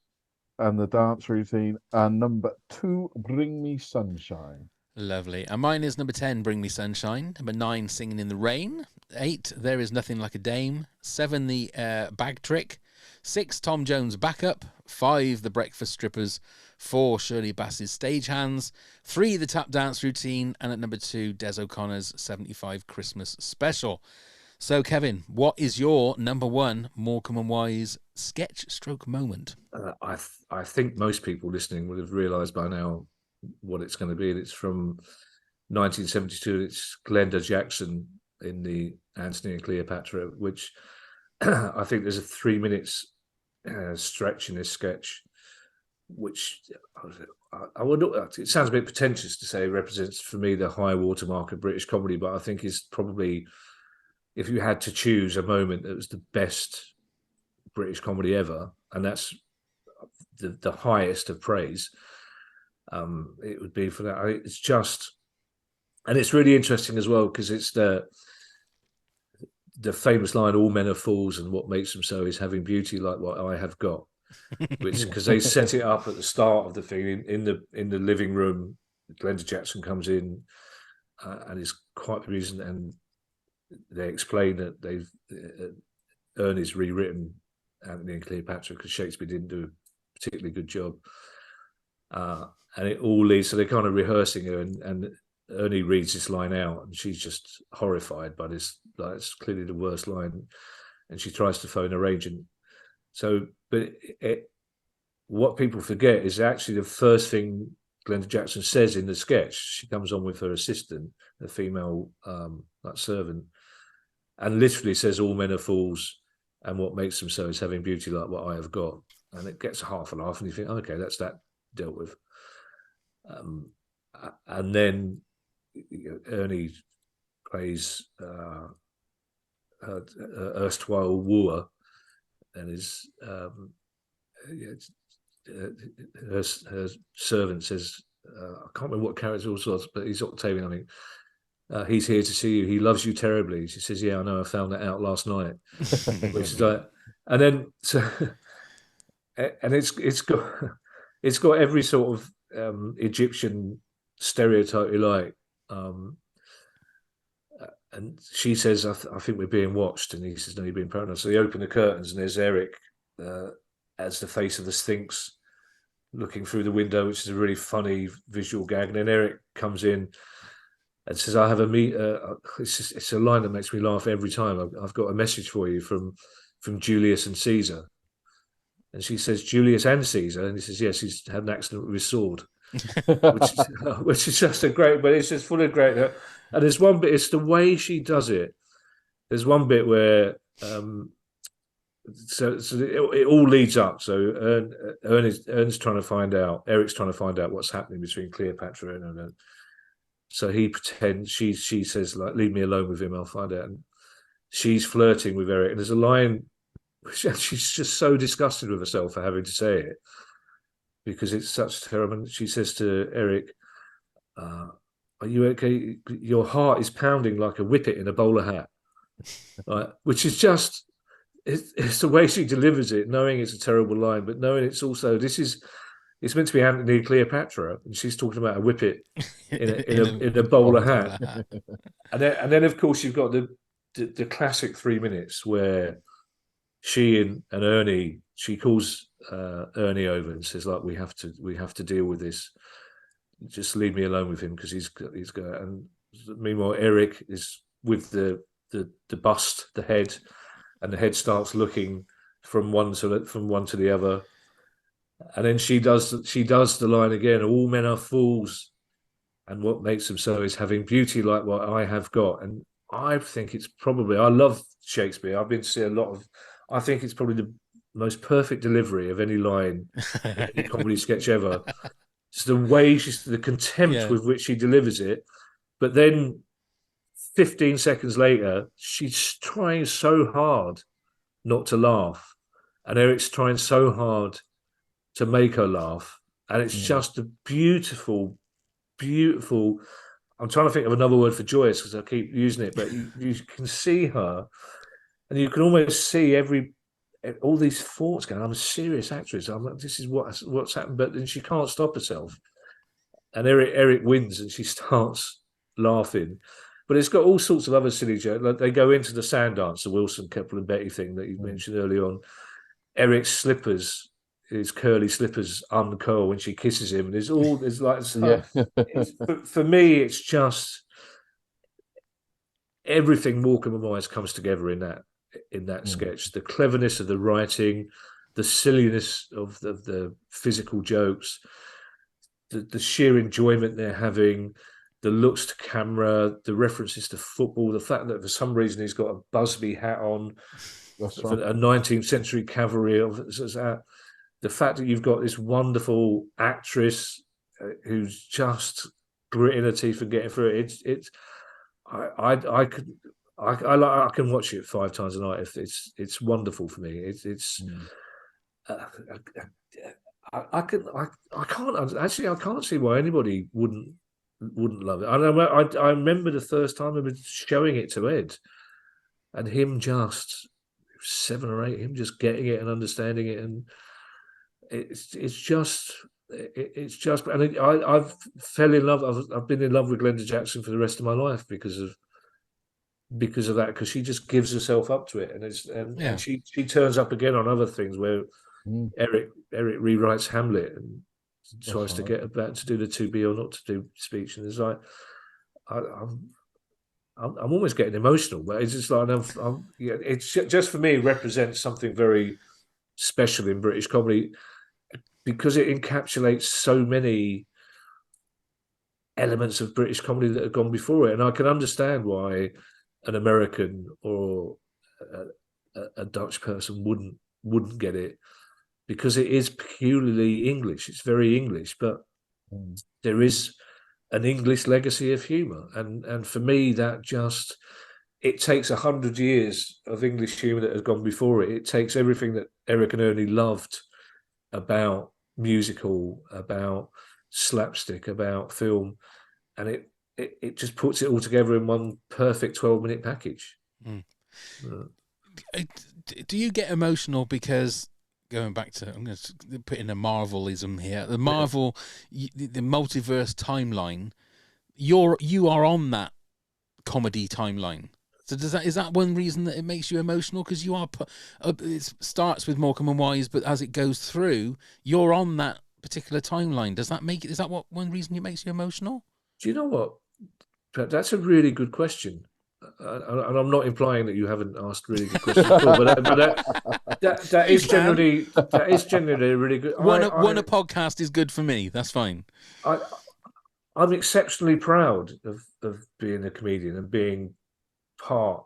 Somebody once said to me, "Oh, you'll be a footnote in the history of British comedy," and I was like, "I'll take that. I'll take Absolutely. being a footnote in the history of British comedy." And I've worked with Bob Monkhouse and Dave Allen, and I'm very proud of that. So maybe there is an element of that. You know, I'm very proud to be even a small part of that. I think the emotional is, it's definitely not to do with family, because like I say, that would be a false memory if I it brings back happy memories of sitting around the open fire. But I think it's more to do with the fact that I think comedy is a very important art form. I think comedy is art as much as painting, photography, music is. And I think it's more the fact that I get emotional because I can point to that sketch and say, if you don't believe me, watch that.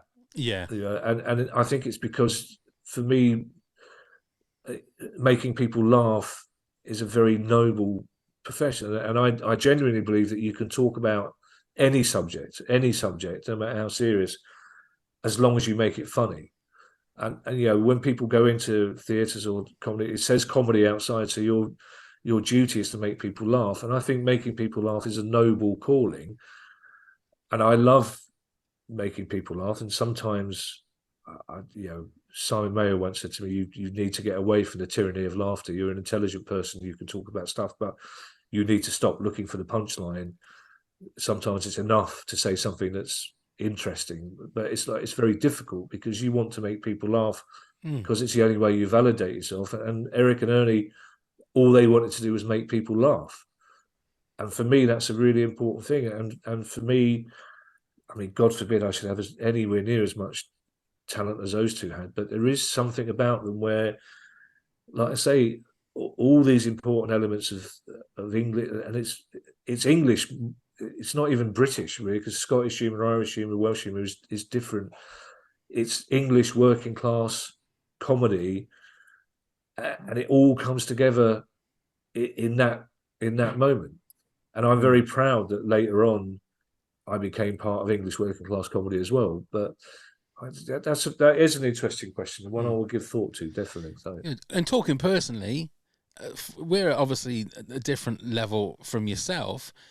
If I say something that makes you laugh, Kevin, I tend to think I feel good because you are a professional comedian. And if you find something that either myself or Neil finds funny, I kind of think, wow, that actually makes me feel really good. It's actually very difficult to make comedians laugh because we make the worst audience. Yeah, I can imagine. No, seriously, it's like because you're constantly trying to you watch it. If I sit down and watch a comedian, you're constantly trying to second guess what they're going to do. Right. Or you're constantly thinking, well, okay, this is what I would have said, and in your mind you might be going, oh, that's great, that's funny. It's like you'll go and see it. I'll go and see an Edinburgh show, and I'll go to somebody else. Oh, that was brilliant. I say, you didn't fucking crack a lot. You didn't smile. It's like, but no, I love it. But I genuinely enjoy. I've spontaneously laughed a lot tonight, which is unusual for a comedian, because it's a cliche, but the sad clown thing is a cliche, but most comics are very serious about what they do, and that's the genius, I think, of Eric and Ernie, is that, and it comes back to the Andre Previn thing, nothing that Eric and Ernie do looks like it's rehearsed. No. And the reason it doesn't look like it's rehearsed is because they've rehearsed it for 4 weeks. Exactly. Basically, to give them the confidence to go on and do it. And that's the best. I always I don't trust comics who say they don't get nervous before a gig. I don't trust comics who say they don't analyse. My son did a show last night, a preview for his tour, and he came home and was like, "How was it?" He went, "Well, I wasn't that happy, but everyone else seemed to like it." And that's the default setting of the good comedian, I think, because you're always looking for. And Eric and Ernie talk about, especially the Christmas thing. Eddie Braben talks about the pressure of the Christmas show. Eddie Braben would start writing or thinking about the next Christmas show in January because they knew how important it was to people. And Eric and Ernie would watch the Christmas show on their own, basically, really, really nervous, and then phone each other up and say, how was it? And then, because they understood how important it was to people, almost some people's Christmas was being made or broken by, and it's so to be able to entertain the whole nation is such a difficult thing to do. Yeah. To be able to, famously the royal family would stop and watch the Morecambe and Wise Christmas special in the same way as a working class family in Glasgow or Cornwall would. So to have that pressure is astonishing. But yeah, I just get emotional because to me they just represent something that I think is really important, and and that is making people laugh. Yeah, essentially. Completely agree. Okay, so Neil, we both had Andre Previn. Do you have any more to say about that? Or I think we've covered it beautifully. I think we pretty much did. Let's go on to the honourable mentions. At Martin_FGC said the Andre Previn sketch. At running_Neil said my choice has already been taken, as in the Andre Previn. Another one I love is the kitchen sketch to the stripper theme. Yeah. At RussellMark333, the breakfast routine to the stripper music, with the added bonus of a mention of the great Malcolm Allison at the start. Yeah. I saw it, I saw that. It was cool. Yeah. It was and the Beatles, You've only got a little dad, haven't you? There you go. That's what we mentioned earlier on. At Johnny Edwards 771 said everything they ever did are my top moments. At Lion on Sea, I love everything about Morecambe and Wise, but the Andre Previn sketch was one of the funniest things I've ever seen. At Janetian61 said Grieg by Him and Mr. Preview. The stripper breakfast, Singing in the Rain, Glenda as Cleopatra, Lord Erne of Peterborough, Tom Jones and his backing singers, Des O'Connor, Angela Rippon, Shirley Bassey, and the set builders, and Penelope Keith on the staircase are 10 of the best. At Doors... Go on, Sorry, Kevin. no, sorry to interrupt. I was just say that Lord Erne of Peterborough thing again. There are so many of those little moments when they're on stage together for just 2 minutes. You could have done a special just with those, but all these traits that Eddie Braben made up for Ernie, that he was tight with money, that he had a toupee, Yeah. that he had short, fat, hairy legs, hairy all legs. that stuff. That Eric clearly loved doing, and that whole Lord Erne of Peterborough thing. And it's really odd because even though Eric lived near Luton, his character clearly thought that the fact that Ernie lived in Peterborough was hilarious. Yeah. You know, and Ernie Wise bought into that. So again, all those little things added to the whole of the show. You know, And the character. So different, the character and the mechanics and the callbacks and Absolutely. At Dorset Rainbow, anything with Des O'Connor, my husband would say to mention Luton Town FC up the Hatters. At Broken Sword, all the above, and the Morney Stanit newspaper vendor. Oh, that's a really good one. I don't know what that one is. Yeah, it was. I think it was Evening Stanit rather than Morning Stanit. Ah, right. I think it's Ernie selling newspapers. It might be Morning Stanit. It's Ernie selling, Eric selling newspapers outside a railway station, and Ernie's in like a top hat, a bowler hat, and obviously a commuter. And Eric's going, "Evening Stanit, evening Stanit." And Ernie goes, "No, evening standard, evening standard."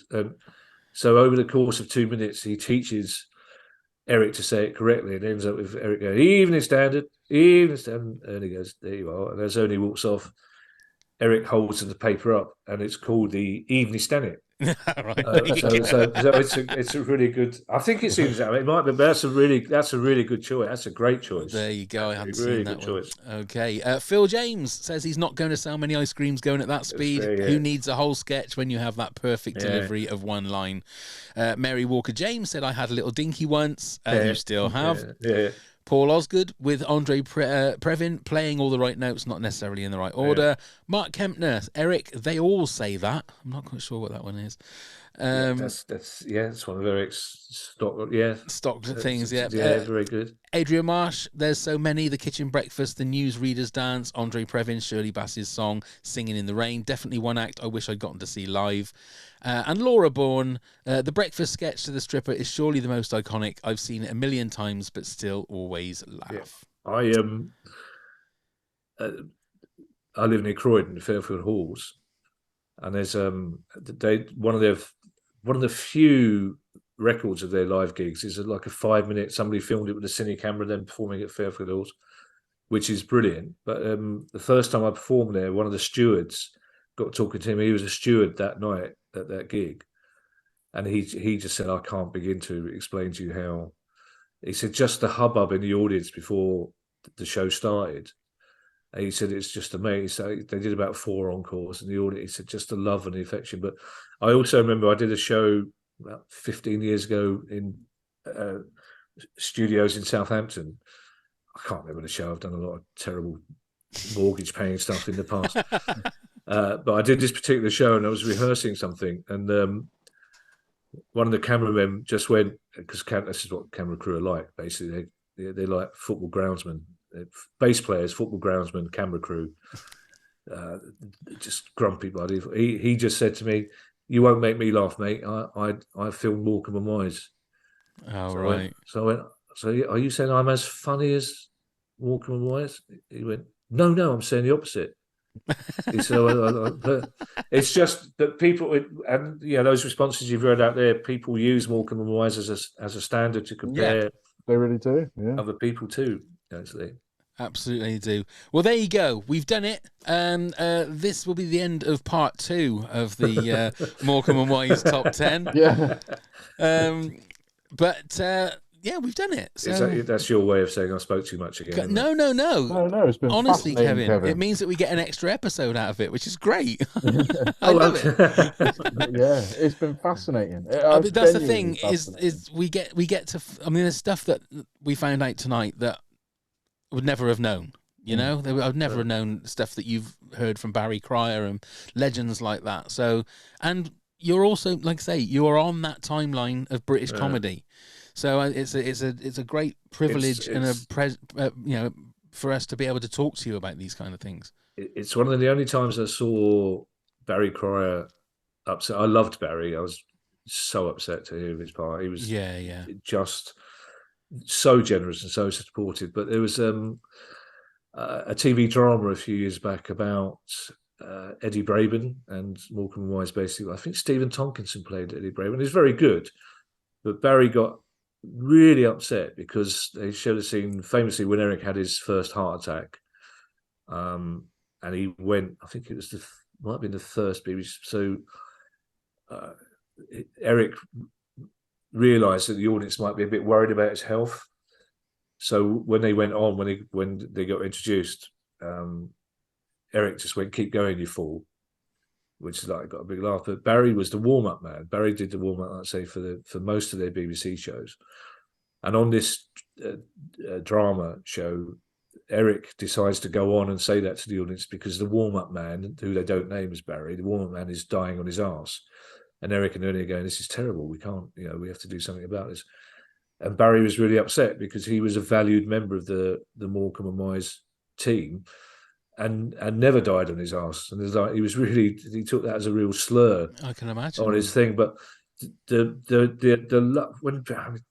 how can you not be excited to sit at Barry Cryer's table and hear him talk about being the warm-up man for Eric and Ernie and hear him talk about how they worked together and how they used to get involved? It's a and that's one of the reasons I like my respect for Eric and Ernie is so high, is because somebody like Barry, who's an idol of mine, just speaks of them with the highest of praise, and also speaks about what nice people they were as well. Yeah. What genuinely decent people they were. Yeah.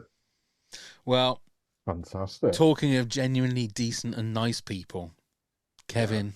Yes. Thank you so much for joining us. It's been educating us. An absolute pleasure. Well, I'll say what I said last time. It's really nice to do a pod where people are so enthusiastic and excited about their subject matter, and also take the time. You're doing a different top 10 every week, so taking the time to learn about, do your own research. Yeah, even if the questions were something that you both came across with, In fact, I like this pod so much. I'm going to half-heartedly promise one day when you do your top 10 Avengers thing, I'll happily do some sort of cameo role. Neil can teach me something to drop in. Yeah. But I mean, I think Laurel and Hardy is definitely something that should be in our future in the new year, without a shadow of a doubt. I would love to do that because I'll need to find another word for joyful, obviously, before then. Because that may be a trilogy, that episode. Yeah. Frank Skinner always talked about the fact that when he started going out with a new girlfriend, he would take them home and show them Lauren Hardy's The Way Out West soft shoe number. And if the girlfriend didn't laugh, he just would end the relationship there and then, basically. So we can't continue with it. That would be fun. That would be a lot of fun. I'd love to do that, of course. Yeah. Give me an excuse to watch them all back to back again. Absolutely. Before we actually say our proper goodbyes, Neil, do you want to tell everybody how they can get in touch with us and all the gubbins? Absolutely. So you can find us on all the gubbins. There you are. Thank you. You can find us on all the social media at Top 10 Pods. Email us at toptenpods@hotmail.com with any questions, any ideas. Come out, support the podcast at patreon.com/top10pods. And please do come and subscribe. Leave us a rating and review on Apple Podcasts or wherever else you get your podcast from. And also, don't forget to tune in. Do they say that these days? Tune in to Kevin and Kieran Maguire's fantastic Price of Football podcast. The link is in the show notes. And you've got a book as well, haven't you? I'll put that link in the show notes as well. We have, it came out last week. It's the book of the podcast. I feel honour bound to mention that we are the Radio Times sports podcast of the year. Well, there you go. Fantastic. That such is the demographic of the Radio Times readers that we are the third oldest people nominated for a prize. Yes, our book, the Price of Football book, An Idiot's Guide to Owning a Football Club, is out now. So There you go. So you can get that. Just click on the link in the show notes, and you'll be able to get yourself a copy of that as well. And then, Kevin, don't forget to get onto eBay straight away and get your copy of the Morecambe and Wise Annual from 1977. I feel slightly grubby publicising the book now because it feels like this whole 3.5 hour exercise has been leading up to a cheap plug for the book. To be fair, I offered that out. You didn't offer it to me. I offered it to you. So yeah, I'm not sure what the Morecambe and Wise Football Finance crossover is in the Venn diagram, but there'll be some people out there. Luton Town, surely. It just there you go.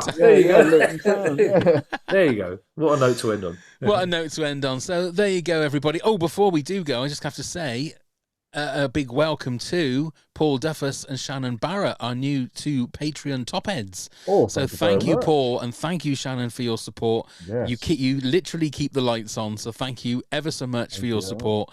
And once again, Kevin, it's been an absolute honour and a pleasure to have you with us. I loved every minute. Thank you. Excellent. Thank you very much, Neil. Thank you very much, Pat. Thank you very much, Kevin. Always a joy. Always educational. Isn't it? Indeed, it is. Thank you very much, everybody, for watching and listening. And let's go start the countdown. 10,